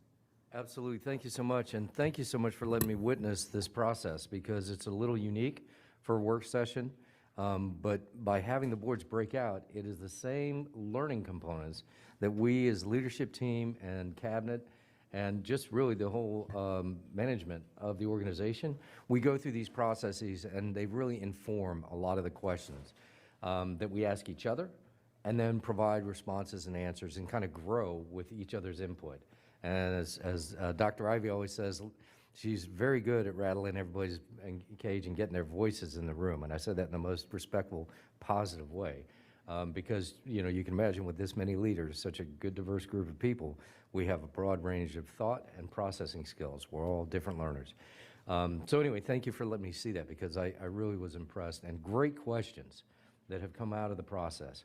I'll try to go through as much as I can, and if anyone wants to give me a reminder, because that's a lot that was thrown at me. But what I will say is this. The data are, what is going on and why are things going on? I will give you my broad brush context, and as we provide more of the analysis component, and in some areas you will not be able to get the analysis that was asked in those questions. For some areas, for example, TJ, it may be challenging at best to find out the direct correlation to the policy change to the number of students applying. Now, we can get some little anecdotal data, but unless you survey the individual members of families that have chosen to do that, or students, it would really take that to get to the level of granularity that this board may be looking for. You may be satisfied with seeing trends over time. What I can tell you, there was one question that came at the beginning, what are the trends over time? What did the data reflect? Well, we had been growing, but at a contracted rate. So what we had been done pre-pandemic is we were growing. We had like 396, some number like that, if my memory serves me, where we didn't have many students grow in 1 year. Well, then the pandemic, it was the precipice, the cliff fell off, right? And now we're continuing that decrease. That's why I'm saying I do believe there are a number of factors historically when we've had administrative changes in Washington. We have seen resultant positive and negative effects that lag in 1 year or another. Given the number of variables we have, and I mentioned economic conditions, change in administration, and also the pandemic, I think we will see an increase, and I believe that increase will be even greater than the contracted rate. Now, that's Jeff Plattenberg 101. I don't make a lot of money betting on the future, But I will tell you, based upon historical, that's an informed assessment from somebody who's pretty well-read in these areas. That was one of the things that was asked about, what is the data telling us? Who is the context of this? Some of the different components that were asked, I'd like to go through what Ms. Omesh had mentioned and some of the questions that were asked, because I can go through if you wouldn't mind repeating a few of those, I can go through real quickly the ones that I can, because there were a number, like 6, I believe, out of the entire body of questions that I can give you not only anecdotal data, but historical reference and context as well. Would that be possible? Was there one in particular, or did you want me to just go back over them? If you don't mind going back through them real quick, and I'll just, once you ask one, I'll go ahead and answer, if that's okay with the meeting managers. Okay, all right. So one of them was just context based on the previous years. Obviously, each of these years was unique in a variety of ways, so. Okay, well, yeah, what's normal and what's not normal? Nothing has been normal. So what we do have is we do have some trends, we have some adjustments. I mentioned the Annandale High School pyramid. So it's the context of looking at Mason Crest in the Annandale High School pyramid, when you look at the decrease in the number of students in that pyramid, to understand that, well, wait a minute, there was an administrative adjustment here. When we talk about the boundary adjustments at Langley, and also when we talk about Glen Forest, we say, was there an impact? There was a good question that said, what was the resultant effect of that? What are the impact statements that you have? And it's inconclusive, but it's important for people to understand. You can look at me and say, Mr. Plattenberg, that's crazy. Why is it inconclusive? It's inconclusive right now because we grandfathered, and the mandatory charge within that grandfathered structure did not take place this past year. Next year it will.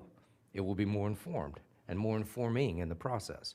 So great questions that without the context, without having lived it like each and every one of you did, when we went through those boundary adjustments, when the community feedback came, when the staff recommendation was A and we ended up with C, right, based upon the community feedback and board guidance and so forth, we came back with a hybrid reflecting what the community wanted, which included that phased-in grandfathering process.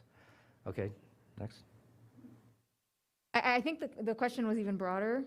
So outside of just boundaries, though, I guess context as to who we're losing, who we're not, right? But that's part of the analysis. I don't know how much you can address today. Right. And as I said, a lot of that is in the trends booklet, the 288-page booklet.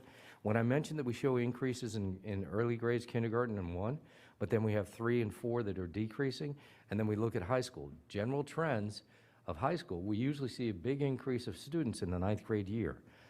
We have surmised, and this is speculative only, that there's a number of families that choose, when their students in private education, they choose to have a public education before they continue whatever course of further education after they graduate from our program. And we think that there's a trend of students coming in at the 9th grade level because we always show a bump during that time. But the data are there to show each and every, by school, by region, and by pyramid. Okay, I know we also discussed, disaggregation by program, which the other group mentioned too, in addition to region, if there are additional trends that we noticed from disaggregation. Yeah, and I defer to Ms. Rambize on that. Pranita, do you have any additional information? I know the special education data does show trends of movement, and sometimes those are based upon student needs and IEPs and where those needs can be met. Yeah, this report right now doesn't have anything by programs. We would note if there are any transfers for specific programs, but it doesn't break down the data based on the population, like general education, AAP, and special ed. There's some transfers information, though. Okay, so yeah, because alternative schools was a part of that too, so I assume that'll be part of the analysis. Correct. Yeah, then there was the question about where that leaves the boundary work. So I don't know. Great question. Yeah. Yeah, no, thank you. Yes, the boundary work has been ongoing. The contract with it is scheduled to have a report come back to the board in December, so right around the corner. And I would submit to you, if you were to ask my professional opinion, I would say that that boundary work will give you the opportunity to see where they are, what they've included, how they've gone out and gathered information. But I think this body will probably, I can't speak for you, but my recommendation would be acute awareness of what has been going on, the environment, And is that right to be going ahead, and will you be satisfied with the data you see? Anecdotally, I'll tell you, there was 10% of the respondents. Someone might tell you that that's a good response rate, but given everything families have been going through, I don't know that you're going to get the information that you want to inform a decision. And I would submit that up to the board as a body to determine that, but that would be my professional recommendation, that it may leave a fingerprint, as you suggest. The final question our group had was about the fundamental factors. So we've been relying on those three, right? Whether we reconsider them, Yes. add to them, yeah. Absolutely. The fundamental factors, I do believe the cohort model, because we've studied all of what anyone has been doing. Now, I mentioned the reset, and that's thus the question. The cohort survival model is a very good model. We have adapted that natural progression to include the birth to kindergarten ratio because that was informing as well, especially when we converted to full-day kindergarten, all right, as a school division. Now, we have incorporated what you had mentioned, incorporating development data. We have been looking at development data, but as I mentioned, we even have the dashboard now that has that information on it. So it is that progression where we do change and we do add to it. I believe there may be something that comes out of this that may be like those other things that we've added over time that may make us change our fundamental factors to the point. Right now, we have the best approach. And there was also a question somebody asked about surrounding jurisdictions in the Wavy Guide area, and I believe that was Ms. McLaughlin's group. We, in fact, have been checking with surrounding jurisdictions. As you know, we always do that in the Office of Facilities and Transportation Services as a reference point, because many of my colleagues struggle and they contact us as well. Dr. Brabrand is always inquiring as to what's going on in the region, so when we give him the information, we make sure we check all the other jurisdictions. And they're seeing similarities. Chesterfield County was the only one, I know they're not on the Wavy Guide, but the only one that showed more of a substantial increase, but it was like instead of others being down 1-2%, they were up 2%. So that was I would call that an outlier. But to the point, we're going to continue to monitor that and have more information for you. Loudoun County didn't have their data to a point where they could provide us with that yet. And my friends over in Prince William, we're still working with them as well. Okay. Thank you. Did you need for Ms. Corbett Sanders to go through some of the questions from her group? If I missed any, which I'm sure I did, please. The only thing you didn't talk about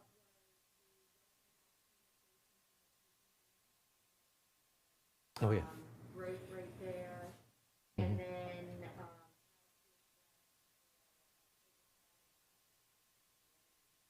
Right. And I really believe the great questions, as I said, all of these were. When you talk about the Welcome Back communications, when you talk about what Dr. Brabrand had briefed previously, when we hit the pandemic, we had a greater than 8,000. We had over 10,000 students. We were able to bring back a large number of students to public education, even though it was virtual, it was online, from what we initially experienced. So that effort, that initiative, and I believe anecdotally there may have been a Brabrand brief, something about principals' outreach to their communities, that we are going back in person and to re-engage that conversation. I think there was, and I can't speak fully to this because I'm just going off of memory right now, but the impact on that was significant. Parents really did like hearing from their principals, from their administrative staff, and from the division as a whole, welcoming them back into our public education process. So I think that's all I have for those. What was the last one? Overcrowding pockets. Yeah, I believe the overcrowding pockets is one that we're going to have to continue to monitor. I think the whole purpose of the boundary policy, the board's boundary policy, I think was the precursor to how we would address some of those individual pockets in a new way rather than the legacy system that we had, because some people felt that there was some gaming of the system prior to this body. And therefore, the whole purpose of us going through the boundary policy and the recommendation for having an outside consultant do that was to inform our processes moving forward. And I think that will be, even though I just said, and I know that's not desirable to hear, that it may be delayed based upon the tail of this comment of the pandemic, important that you get the information from the consultant, important that you provide direction to get the information you need, going forward, and then that will inform how we address the individual overcrowding pockets. Again, great questions, and I think Ms. McLaughlin, your group was the last. If you wouldn't mind, I don't know if my brain has remembered all of them. I've remembered a few, but. No, that's okay. So the first one.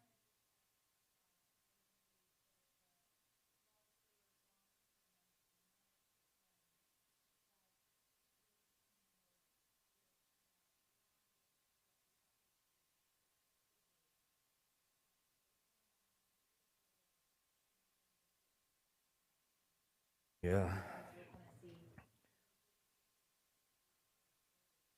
Right, and for those that are watching, really this body has requested many different programs and program analysis. In fact, you've seen it from Dr. Presidio when he was talking to what was requested earlier when we were talking about this grant and some of the partnerships we have. The different the different program analysis will impact where we go forward. The boundary policy will impact where we go forward. The equity lens work, the One Fairfax work, all of this, I believe, will be factors that will influence going forward how our CIP is driven. And I think that from my perspective, the way that we had been doing it in the past and what we call in term legacy systems, I do believe that the onset of the information that we gain and gather from the program analysis from an instructional context standpoint, from the boundary policy work that is to be done, and from the equity work, and having the chief equity officer's office involved in that, because keep in mind, a lot of this work started without that being a key factor. And Dr. Brabrand constantly has said that that voice needs to be at the table with all of these. And so taking a look at those different factors, I think that will really manage and how we will be moving forward on our CIP and a lot of the work we do.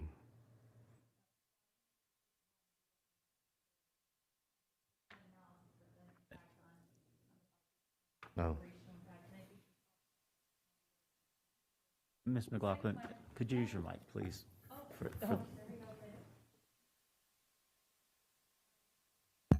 Okay, the second one we'd asked Mr. Plattenberg was special education population growth trends along with FRM and ELL growth as a subset. So disaggregating it to see among those three subsets, are we seeing more notable changes in the populations? And because we know that those are also populations that from an operational standpoint, we have to budget for that because there is a higher budget impact. Yeah, and that is another one of the great questions that was asked because those are significant factors in every one. And I think I'll have to look to Orsi doing some of the analysis of that. We do show the free and reduced in the data are reflected in this document. However, the ability to analyze the impact of that, to see where we've had historical growth in Title I schools, because we do have some, we speak to it, and we speak to how that changed the formulaic approach of the student-teacher ratios, et cetera, and all the subcomponent parts to it. I can tell you from budget's presentations in the past that the increasing trend in those areas that you mentioned have definitely had an impact on our budget. But yeah, having the analysis, I'll have to defer to Orsi on that. Very good questions. Yeah, so Dr. Brabrand, that was from our group of four. I think the key thing that we wanted to say is this is an incredible document with an incredible amount of data, but board members don't have the bandwidth, the time, and the ability to take over 200 pages of data and then start looking at the trend analysis. That's where we want to have your team do that. And I know this was just a give to us to see, but the goal is that you guys are going to come back to the board and say, when we analyze what does this mean, we're going to operationally need to do the following. We're going to need the board's, sort of stewardship in support of making these operational changes. So if I could just make a comment, one thing, sometimes, it takes years on the job to get to what I call the nugget. Sometimes it takes minutes. This one took years. The handoff on the data when it's finished, and this meeting is too short for this time in the calendar to do analysis. It's about 10 to 14 days. It's just not enough time. So I said to Jeff this year, we can't keep putting in a school board calendar something. Now, I get it. It has to come before the CIP, or what we're going to do this year really is bring the analysis when he talks about CIP trends. It certainly has to happen before we publish the CIP in January. But we've been bringing it, and honestly, you as a veteran know, this has been a theme. Can you bring more analysis? Gosh, you mentioned a couple of good nuggets, but there's still so much more.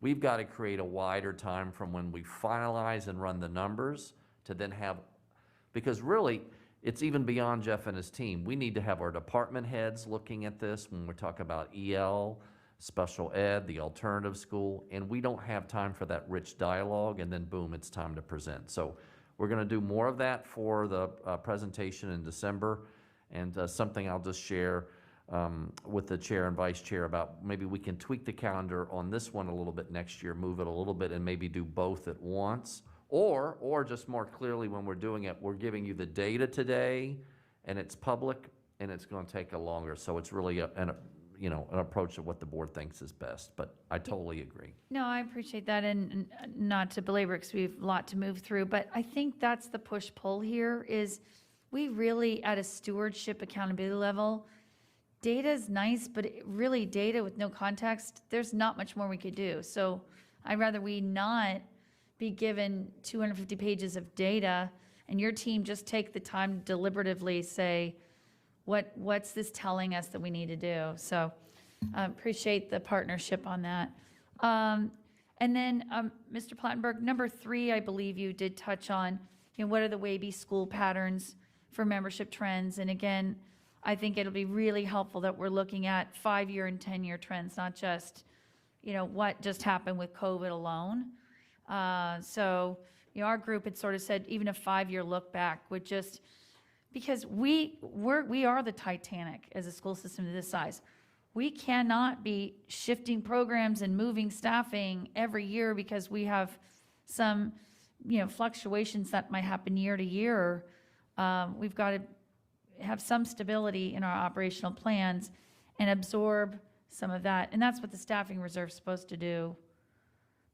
So then, Mr. One thing, Ms. McLaughlin, if I could just share on that. Other school districts are also asking at the state level right now, because we had this conversation earlier today, about a second year of hold harmless on enrollment. Enrollment is still down across almost every Virginia. He mentioned Chesterfield, an outlier, 2%. And frankly, that may be people migrating from the city of Richmond that was virtual all year to Chesterfield. I don't know. I haven't looked at their data in detail. But even the Commonwealth of Virginia, which we can have for December, the majority of school districts still saw slight declines. And so we've really got to take a deeper look at it. And as this pandemic is ending, really this week, as we give the vaccination out to all kids, is there going to be a fundamental realignment? We even are, remember, I shared back in September, we're sitting on 2,000 more homeschool kids than normal. And our anecdotal reports from principals are that with the vaccine in hand, we're coming at the end of the semester. We may see a change in this data, frankly, at second semester, at late January, early February. We're going to want to brief the board before the budget's done on what our numbers are. And the state does have the March ADM along with the September one to have the final number for the state funds. So I just want to put that on the table right now for board members to be thinking about whether we'll see a second semester surge of folks coming back at mid-semester with the vaccine in hand, and perhaps some other changes, as you said, the dialed down plan for what second semester may look like in 2022.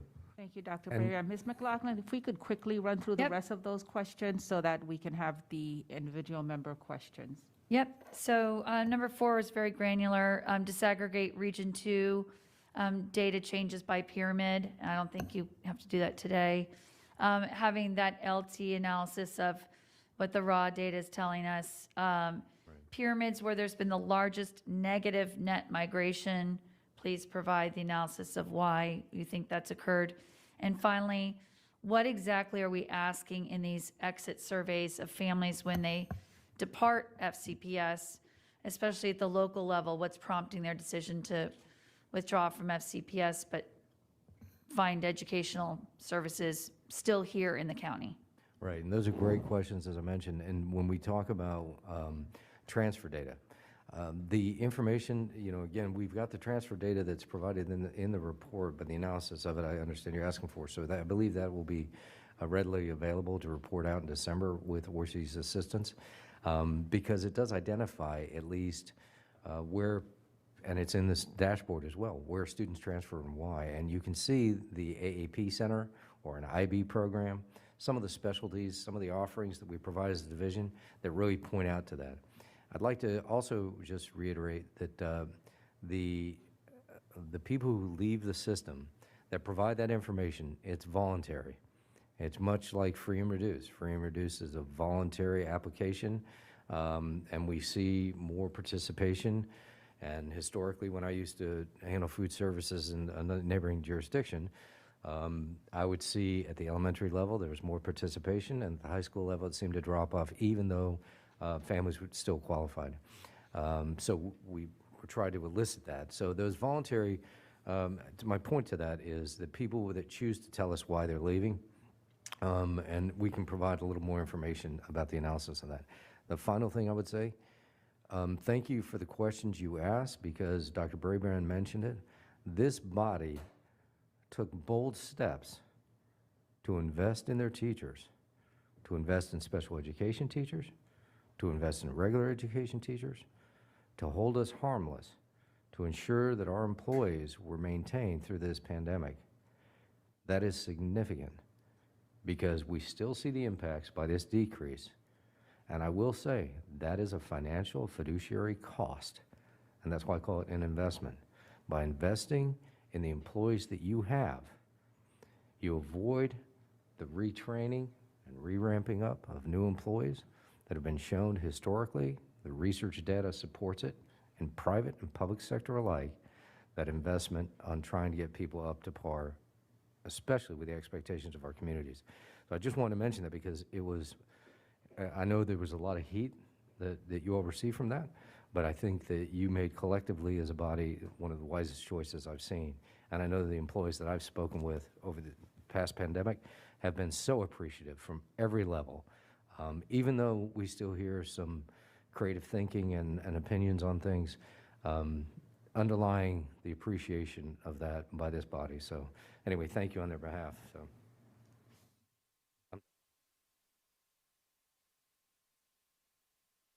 Well, at this point, we can open it up to individual member questions. If anyone wants to start us off, I will go ahead and take that list down. So Ms. Keys-Kamara, you are up. Thank you. Thank you, Mr. Plattenberg, for this information. The first thing that hopped out at me, one of the first things, is the alternative schools, which I think has been having changing membership, declining membership over the last several years prior to the pandemic. And so I really am interested in not just knowing that it has gone down, but whether we need to rethink the use of our alternative schools. As my colleague, Ms. Pekarsky said, we sometimes look at these alternative schools as somewhere to put students who may have discipline problems or need additional emotional supports. Well, sometimes other kids just need another way to learn, and maybe that's what we need to look into. And I'm not sure that, Dr. Brabrand's here, so I'm looking at you, but he's hearing me. So I want to say that was my big takeaway. At some point, we need to have that conversation. These numbers are continuing, and we have these resources. We have, I don't know if there's additional virtual support, if there's creative ideas in terms of how to use those, so that it's not the traditional school all the time. So that was the main thing for me. The second thing that stuck out to me with respect to the overcrowded pockets, we have a very involved community, and they have ideas as to what should be happening. And if we can't do that, then I think we need to be getting information to them to manage those expectations. But it's, whatever problem we have, it's not this passive thing. It creates a life of its own. And so I'd like for us to try to figure out how we're addressing that in a collective way. Even if we can't make a decision right now, there should at least be some communication as to what is happening while we can't actually build a building, which a lot of people are asking us to do. So those were my two primary observations. Thank you. Yeah, thank you. Good, great questions. The first one, it jumped out at us as well in those alternative school and programs, because to the point there'd been a concerted effort to make sure that we were accommodating students' needs in appropriate ways. And I believe that we are, but it asked the question. But the second thing you mentioned about informing the community as to how we're addressing, that's excellent information. We do have what we have done historically. For example, some of the boundary adjustments. We talk about modules that have been added, or A through J, but I think you're talking to a greater articulation and outreach with our communities. I do know that OCCR is redefining their communication programs from what I've heard from Helen, and I will definitely give her that as guidance as well, because I think it's an excellent point. And we could use FPAC members as well.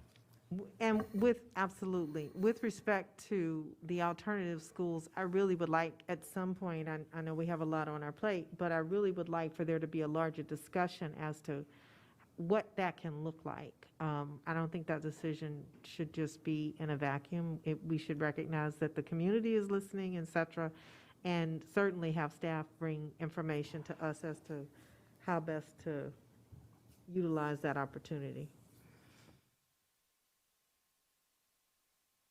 Thank you. Ms. Omesh is next, followed by Ms. Corbett-Sanders. Yeah, thank you. And thank you to our meeting managers for facilitating the conversation in this way. Most of my questions were addressed. I did want to just touch on, I guess, one or two things in conversation with my colleagues. One of them being that obviously this time around was unique in highlighting, some of the reasons families left. And I want to be mindful not to kind of be dismissive of those or to move past them. And hopefully in the analysis conversation, we can discuss that further. But considering potentially ways that we can keep people in the loop or involving them. I know even in our conversations on our legislative agenda, whether we want to provide access to certain activities or things like that to families who are not necessarily enrolled in the public school system. I know this is a broader conversation, and apparently there's a back and forth for several years on this, but it seems to be a unique year to consider perhaps some flexibility in that area. And then the second piece is, based on a unique situation here, obviously staffing is going to look so different for our schools based on their enrollment levels. So it may behoove us, this has been a delayed conversation, right, as to reconsidering staffing formulas, taking a look at how we do that. This might be an opportunity and the right time to take on that work. Not that we need to add to our plates because there's so much, but I do think this is a unique window of an opportunity to do that, given how it intersects with facilities and how we're seeing the numbers in real life. So I don't know, Mr. Plattenberg, if you had anything to say about the staffing piece especially, if you guys have worked with, HR and folks, or Ms. Burden's shop to figure that out, but. I do know that they have begun some conversations about staffing. One really parochial example that's near and dear to my heart. Back prior to the people that are here, the determination when we went through a major deficit was to cut the staffing formula allocation for custodians by 0.5. That's never been replaced. It's never been addressed. And in my conversations with Ms. Burden, she's saying that they're taking a look at all of those things. So I do know that there is a relook at that, but I don't know to what extent. But with HR, I know they've been working on it. I'm really grateful you elevated that piece, actually, because that ties to actually some of what we were talking about earlier with compensation and rethinking how we can reward our workers this time around. So maybe that actually, Dr. Raybrand, if we think about that custodial piece, the amount of pressure maybe that has increased for some of those folks who we do have, right, and how compensation can look like if that 0.5 is remedied, or if we figure better ways of compensating those staff, right? So, okay. I mean, there's intersections, obviously, to the work. So I just want to put that out there as a creative opportunity that we can take on. But in any case, I leave that to my colleagues. I look forward to y'all's feedback on specifically that legislative agenda piece, because right now we're maintaining that position, whereas we can expand and be more supportive of our families given a unique year. And then hopefully moving forward on the staffing ratio, which I think I'm going to end up bringing perhaps in forum or something so that we can start that conversation. Thank you. Ms. Corbett Sanders, followed by Ms. Tolan. Yes. Glasses are half full or half empty? I'm going to go with the half full. This is a great opportunity for us to revisit and look at how we're doing all sorts of things, including the alternative school programs that we have multiple alternative school programs in a single building, and we have administration overhead for each of the individual programs. We also have clusters of programs in certain regions and not in others.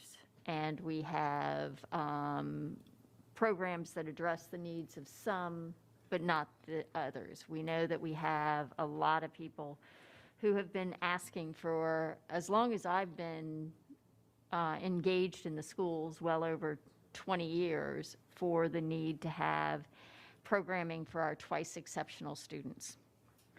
And so what I would love to see as we look at this data is to look at it from the standpoint of how do we reimagine the high school experience. It's been a dialogue at the state and at the local level of, oh, we should think about reimagining. But now is the time, because of where we're at, to look at this more holistically and see how we can reimagine and optimize the experience for all of our students.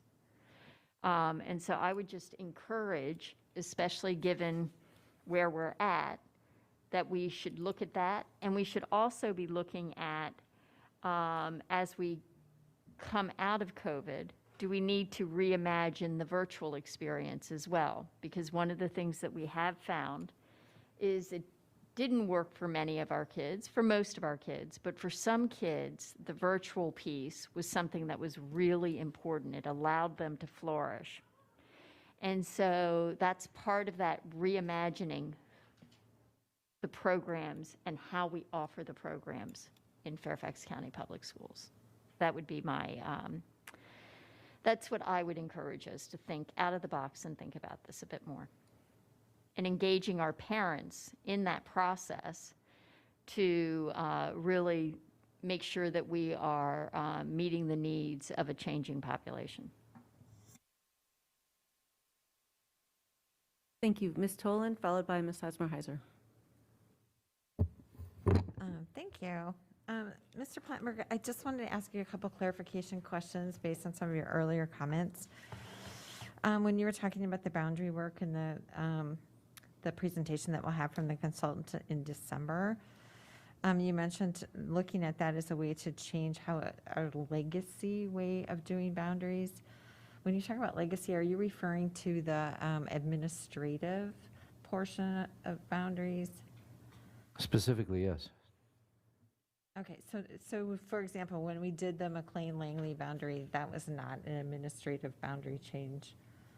No, correct. That was one that was approved by the board with full transparency, that was included in our CIP document for a number of years as the work that we had before us, the foundation for the work. The same was with Glen Forest, and I believe Shrevwood was also the other one that we have had in there. All right, thank you. And then did you also mention that the survey that was done for the preparation for the boundary consultants' work, or part of their work, we only had a 10% input? That will be feedback of resultant participants. That will be part of the presentation that they will be providing, and I don't want to really speak for their report because, Right. Again, that was... I just want to clarify that Yes. you said that number. Okay.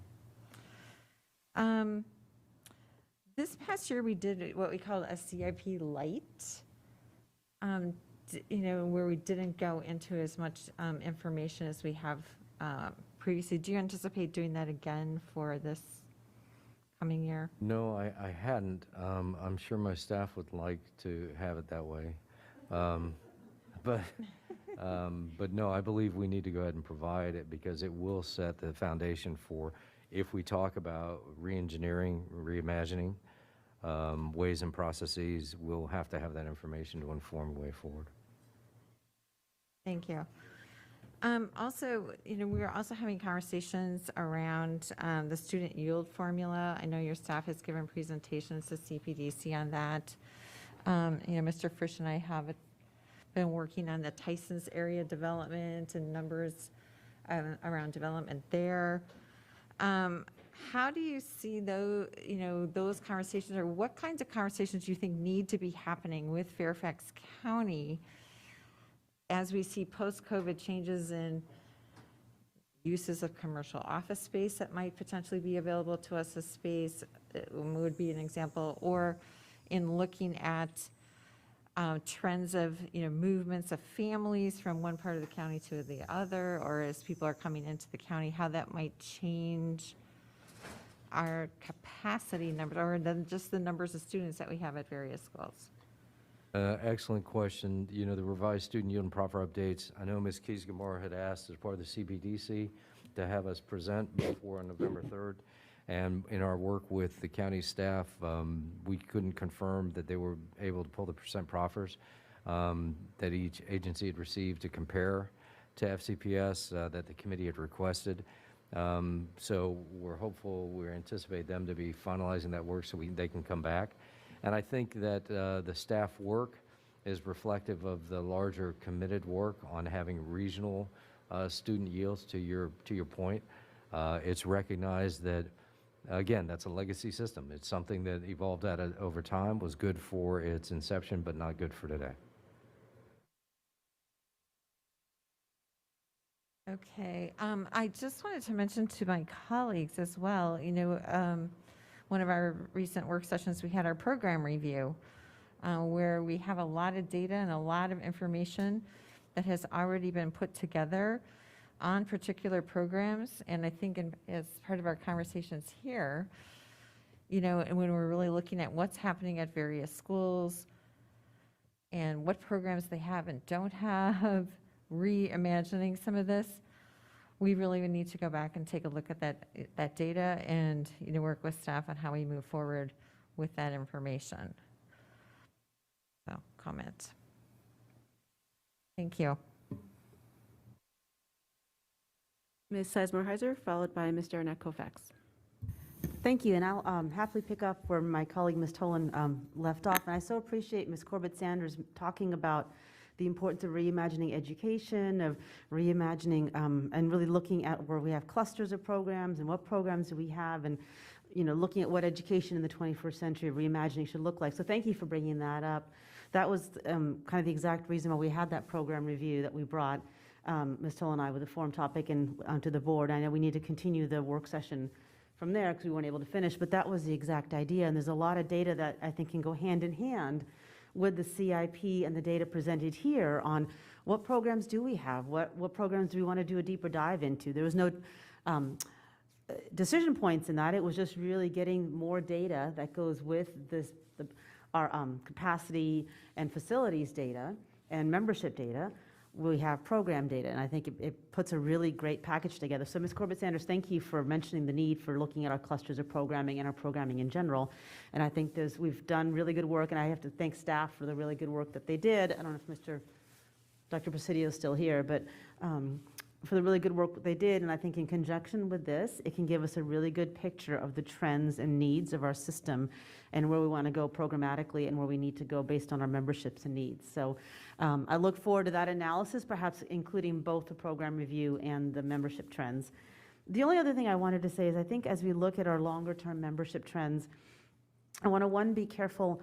The reason I'm really glad that we are talking about a longer membership trend than just this last 2 years is I want to see what else may or may not be going on in addition to obviously the impacts of COVID on our membership, right? Because if we want to take a look at what are our needs and where's our membership going, we have to understand the various factors that might go into it. So that's the first piece that I think is super important. And I also do think it's important to understand how our membership is changing, because if we're looking at a needs-based budgeting, needs-based staffing, we have to understand, are the needs of our populations changing? So I think that's an important piece as well. So I'll leave it at that. I think I agree with many of the comments, and I appreciate hearing the conversation. And once again, 44 seconds, back to you. Thank you. Ms. Derenak Koufax, followed by Ms. McLaughlin. Thank you, Mr. Plattenberg. I missed what you said about administrative boundary, your position on that. What were your thoughts on that?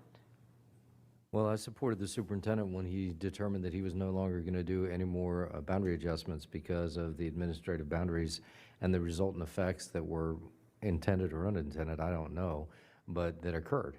And it created some inequities that he stopped immediately. Big inequities, yes. So thank you. I just wanted to, I'm sorry I was engaged in another conversation during that time, so I apologize. I wanted to. So I guess on our green group here, I talked about, my concern was with, on page 17, the pyramids that had a large net migration on your, in your presentation. If we could go to page 17 on the report. And I guess for me, if you can expound a bit on what your analysis will be to get to the why on that. I'm not asking you that right now, but how are we going to get there? Yeah, as I mentioned, some of the information is going to be challenging to get to because it's the net migration. Students have left FCPS. And so, first of all, it wouldn't be mine. You know, as part of the team, we always rely on ORSI to provide us analysis support with instructional services, informing the data construct component. So that if you look at it from a standpoint of Lidi Haruta and her team are amazingly talented individuals, but they don't prepare the instructional programming, identify what needs that Dr. Presodio's group does. So it's a key hand-in-hand component that we support. We support it from the standpoint of historical data that are reflected in the CIP, capacity, influences, and impacts, but I really don't have something that, and something that's a great question. The challenge that I see with migration patterns, when we talk about migration means transfers in to Fairfax County Public Schools that weren't here before, or may have been in different places and then came back, and transfers out of Fairfax County Public Schools. And that, unfortunately, is as simple as the data reflect. So I don't know, to answer the question. I know it's a terrible answer, but it's the only one I have right now. I apologize for that. Well, I mean, I appreciate that. I didn't expect much more at this time, but it is something that we really need to, I mean, obviously we're going to engage with the principals. We're going to see what they see, look at our instructional programming. But those numbers are huge. Those numbers are huge on that bottom scale. And if you look at the schools on top and you look at the schools on the bottom, you can surmise some things, but I'm not even going to say that out loud anecdotally. But Yeah, like when we say the top 3 high school pyramids with the largest negative, yes. When I look at Westfield High School having 321 students, I can't fathom that. So I agree with you. It requires not only the research component, not only the instructional services component, but as you mentioned, the principal component for what they may have been seeing, hearing, and any information that they can provide to help inform and illuminate whatever we're looking at. Dr. Brabrand, I'm just going to say I think that has to be of utmost importance to us as a system to really understand that, and those numbers are going to be reflective in those pyramids, within those pyramids as well. And I guess that leads to my next question. When will we have the numbers on the school-by-school basis? When will they be final? I know you said it's a little later, but Is it in the report, but are we going to? But to your point, I think you're also asking about our projections. So that is Yeah. in our next presentation that comes before the board in December. Well, I am, and I do. I have the report, and of course, I honestly have not gone through each and every one of it, but every one of the pages. But I have, just for my colleagues, if you're interested, I have analysis of my region from my entire tenure here on the board. So now I will go through these numbers with my assistant to make sure we get the numbers. And once I have those, I definitely am going to have proposed questions for you, because I'm expecting if the net migration out there, and I did look at some of them. Some of the schools are big surprises, some of the elementary schools that have big losses. And it's imperative that we understand the whys.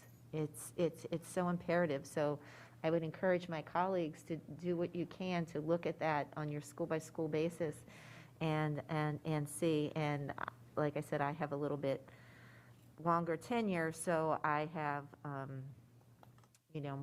more deep analysis of that. So I appreciate where we are right now. It's and Dr. Brabrand, I hope this hold harmless thing, I think you're going to have to work in tandem with your superintendents to try to make this happen, because I am unsure of that, and I think our state legislative people, as well as on the federal level, will be working to make sure we try to make that happen, but I'm not sure if that will happen. And I think what you need to do is do I'm sorry, my time's up, but let me just finish this. A parallel path to if this, then that. You know what I mean? Hope for the best, but you know my saying, but you always have to plan for those things that may not be the best case scenario. I've learned a little bit more experience in the pandemic now with contingency planning, plan A, B, C, D. But I will say this, VAS, which I was president of, and now I serve on the executive board as the past president, has a legislative package much like the board does and school boards do. And this hold harmless is absolutely in it. Every superintendent in Virginia has faced enrollment challenges and enrollment loss. And it is not just suburban systems. Yeah. Urban, suburban, and rural systems have had significant loss. So we, I hope, can convince our legislators and those in power that this is an issue for the entire Commonwealth and not about a specific system, small or large, or urban, suburban, rural. It's everybody. And the projection analysis too, we've just seen, frankly, what I think is going to be some additional economic activity take place in our region through the passage of an infrastructure bill that's the largest, frankly, in generations, that will have direct impact on job creation and job availability in this region. And frankly, we've got to figure that out. And Mr. Planberg and I haven't even talked yet about what that's going to look like for us as we do our forecast, because the jobs are going to drive the families, and the families are going to drive school enrollment. So we have a lot to do between now and December, but this is a good chance to give you an early look and start to prep the conversation for next month. Thank you. Thank you. Ms. McLaughlin, followed by Mr. Frisch. Thank you. I was just thinking about when we talk and when we teach elementary school children about, the food chain and what happens in the food chain and what you just said right there. So changes in this, how does that then change to the next level, the next level, the next level? The fact that you're saying that the Virginia area superintendents are also seeing changes from rural to urban to suburban, so you can't necessarily see it's where jobs went here and the people went there. But that's why so much of the analysis is needed to understand what's driving the change and then respond accordingly. So I'm just trying to be mindful that in the decisions we make, in any given year, we may see, and this is why a 10-year trend is so important. Do we see some trends with some, small little fluctuations? Then we see a major inflection point with COVID? Did we suddenly see that we had the higher number of homeschool kids, as you noted?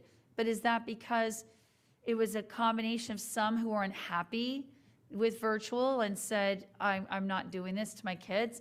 Others who said, I'm not comfortable sending my students in hybrid, so we're just going to do this on our own. There's a lot that will drive our understanding of the problem and then what's the solution. So that's what I hope, that the value add of the Virginia area superintendents, but also the national, area superintendents. What has, former Superintendent Dan Domenech, who heads the ASA, said what's going on here so that school boards and superintendents know what to do?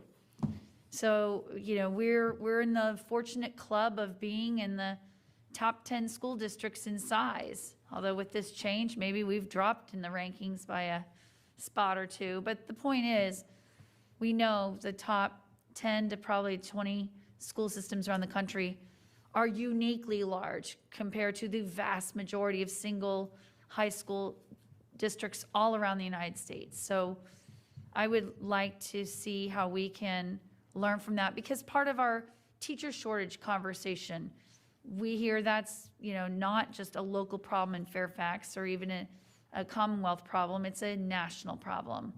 And now we're hearing it's just labor force in general as a problem. So the more we can get our data in context, I think it'll help us with our solutions. So I just wanted to add that little analogy there on the food chain. Thank you. Mr. Frisch. Thank you.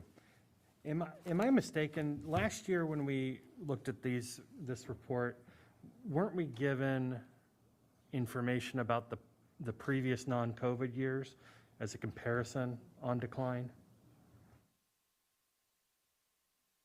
The report additionally has been just 2 years, changes from the previous school year to this year. So this year we added the SY19 to give that context. So, and I think, if I may, excuse me, Pranita, I apologize. I think, Mr. Frisch, your point is accurate, and some of the questions that were asked, we do have, and the data does show, net migration over 10 years. I mean, so there are points that have the data piece. We don't have the forming, the why, the questions Ms. McLaughlin was asking for is the context, but we have been, as a result of the feedback from this body and others, community members, FPAC, so forth, been adding constantly to our document. So it shows in some categories 10-year trends, but it doesn't have that piece that you're, I think, referring to. And speaking of context, I think one of the pieces from the 200 and some pages here that often get pulled out by our constituents, parents, taxpayers, et cetera, are the singular line about the population of the school and then what will eventually be in the CIP with the projections of population growth. We do a decent job in the CIP of explaining the context of the numbers and what the school division does to deal with schools that are overcrowded, here the menu of options at our disposal. One thing that I would caution as the draft is worked on for the CIP this time around is that we provide context to the limitations of the data that is being displayed in those charts that people use like it's scripture, right? You know, I'm already looking at some of the schools that I've had overcrowding issues at, and the numbers seem low, and they could rebound, you know, and I think that that's important information to include in the actual document, because that's going to live with us for a year, and yeah, I assume we are going to be doing projections, but we do need to let the community know that it's an art and a science, and this time around there's a little bit more, you know, yeah, there's a little bit more in the air.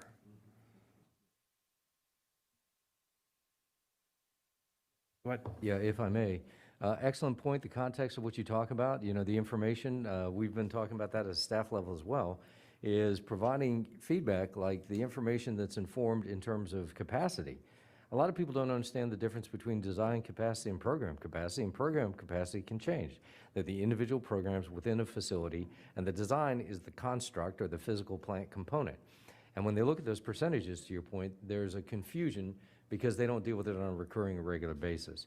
The information that's provided, that's reflected in those percentages, come from the local school level that we check over time, but it is more of an artistic organic component that's dynamic over time.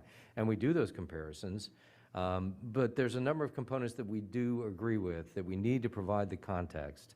And we added some additional information that Dr. Brabrand has us preparing a response to the school board to come out relatively soon that you all have, or we believe we're going to ask for. But again, that was new this year. So context is key, and I believe you're right. It is an art and a science to the processes. That's why trends over time that each and every one of us talk about are so informing, but just the data by themselves without the context, whether it's economic conditions, where it's the impact of places like Amazon, our bus driver inability to staff the employees that we need in the school division with such economic growth. So all of those things that you all are talking about are spot on for us to provide a disclaimer, if you will, but more contextual information so that people have an understanding that this is information. What you do with it is critical. Yeah. And if you choose to interpret it incorrectly, please reach out for our assistance and guidance. And if we are wrong, we look forward to the opportunity for improving our reporting out. But yeah, that's lifelong work. Thank you. And I think we've done a better job of conveying to the community. Yeah, thank you for saying we've done you think we do a decent job. I think it's outstanding. I did want to mention that, but yeah, no, I agree with you. In fact, I was going to say, like, in the previous CIP, not this last, the light one, but the one before, we included the grid that showed the accuracy of projections. Yeah, and that's been a remarkable tool for board members to be able to say to the community, look, it is an art and science, but look at how accurate it's been over time. Yeah, and that was feedback from this body. So again, thank you for that, and we're all about continuous improvement. One other thing that I would encourage in the document is a review, and I know this is a section that's in there, a review of the construction projects, upcoming renovations, et cetera, and any dynamics during the pandemic that have sped up or slowed down those projects, anything that the community might need to be aware of. Because there are persistent rumors in every community about the pandemic, they're going to cancel the project even though we just had a design committee meeting about it, those kinds of things. Yeah, it's good feedback. We've definitely had the push-pull, Mr. First, to your point. We've had the push. We had the ability to jump on our projects to get going because schools were relatively, they were vacant at first. But then some of the delays from different trades who suffered the resultant effect of the pandemic.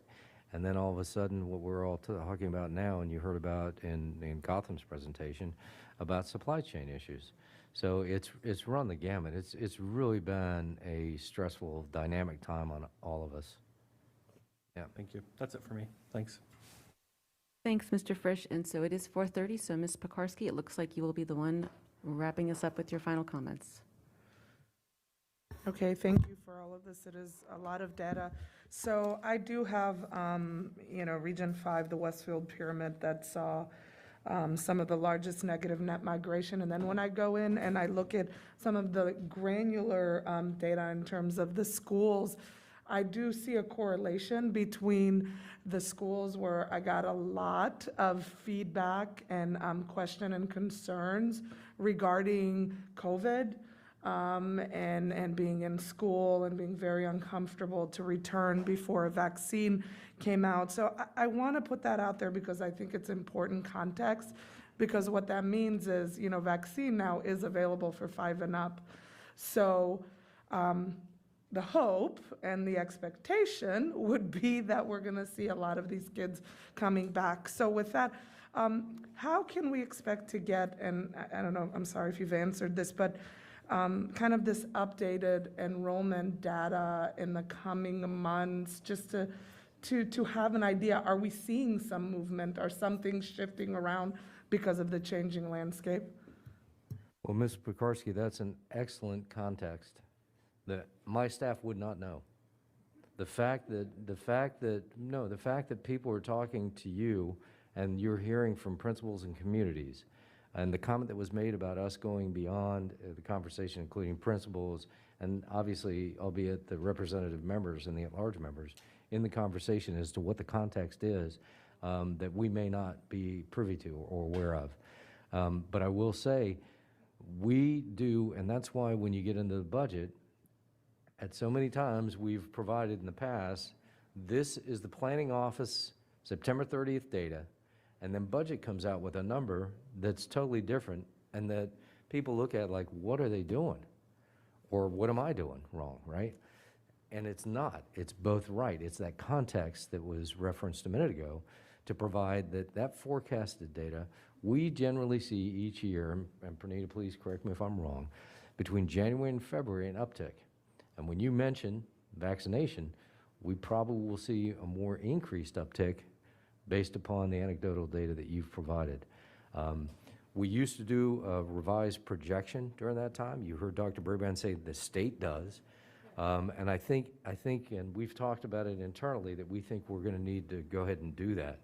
But we're going to have to work with financial services because it is a unique time and have their support with us doing that as well. The formal data for special education, and what are the other categories? There's like 4 categories that we get finalized in January and February. Yeah, it's in March. What was the other one? The special education, and do you recall? No.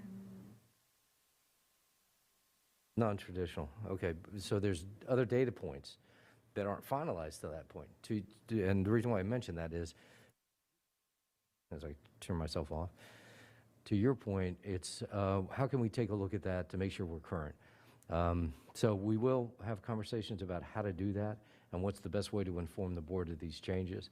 I know Mr. Sethi does publish a report monthly just on our enrollment and those changes, but I think you're asking for something more formal in the context of both finance and planning.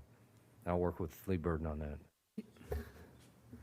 Yeah, thank you. And it is anecdotal, but I think it's also informative, and it's a piece of the whole puzzle as we're trying to kind of make sure that all of these things fit together and we end up in a good place as we are going into the CIP and budget conversations. And my last question is just more of a request.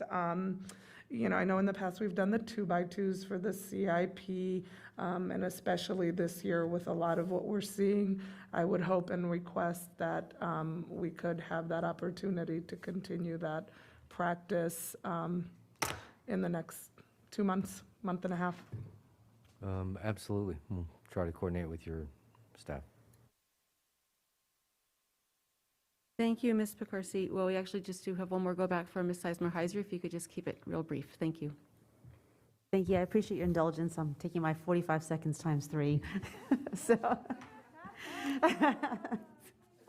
anyway, I appreciate that. I wanted to, and I apologize, I sometimes think of things as other people are talking and I'm listening to what you're saying. So, Ms. Pekarsky brought up something that I wanted to kind of add on to, and that is taking sort of a cultural lens, perhaps working with our equity department and understanding some of this data, right? We know that there were certain groups that were more afraid or came back to in-person learning in less numbers than others, and I think that's an important piece to analyze when we're looking at what is going on.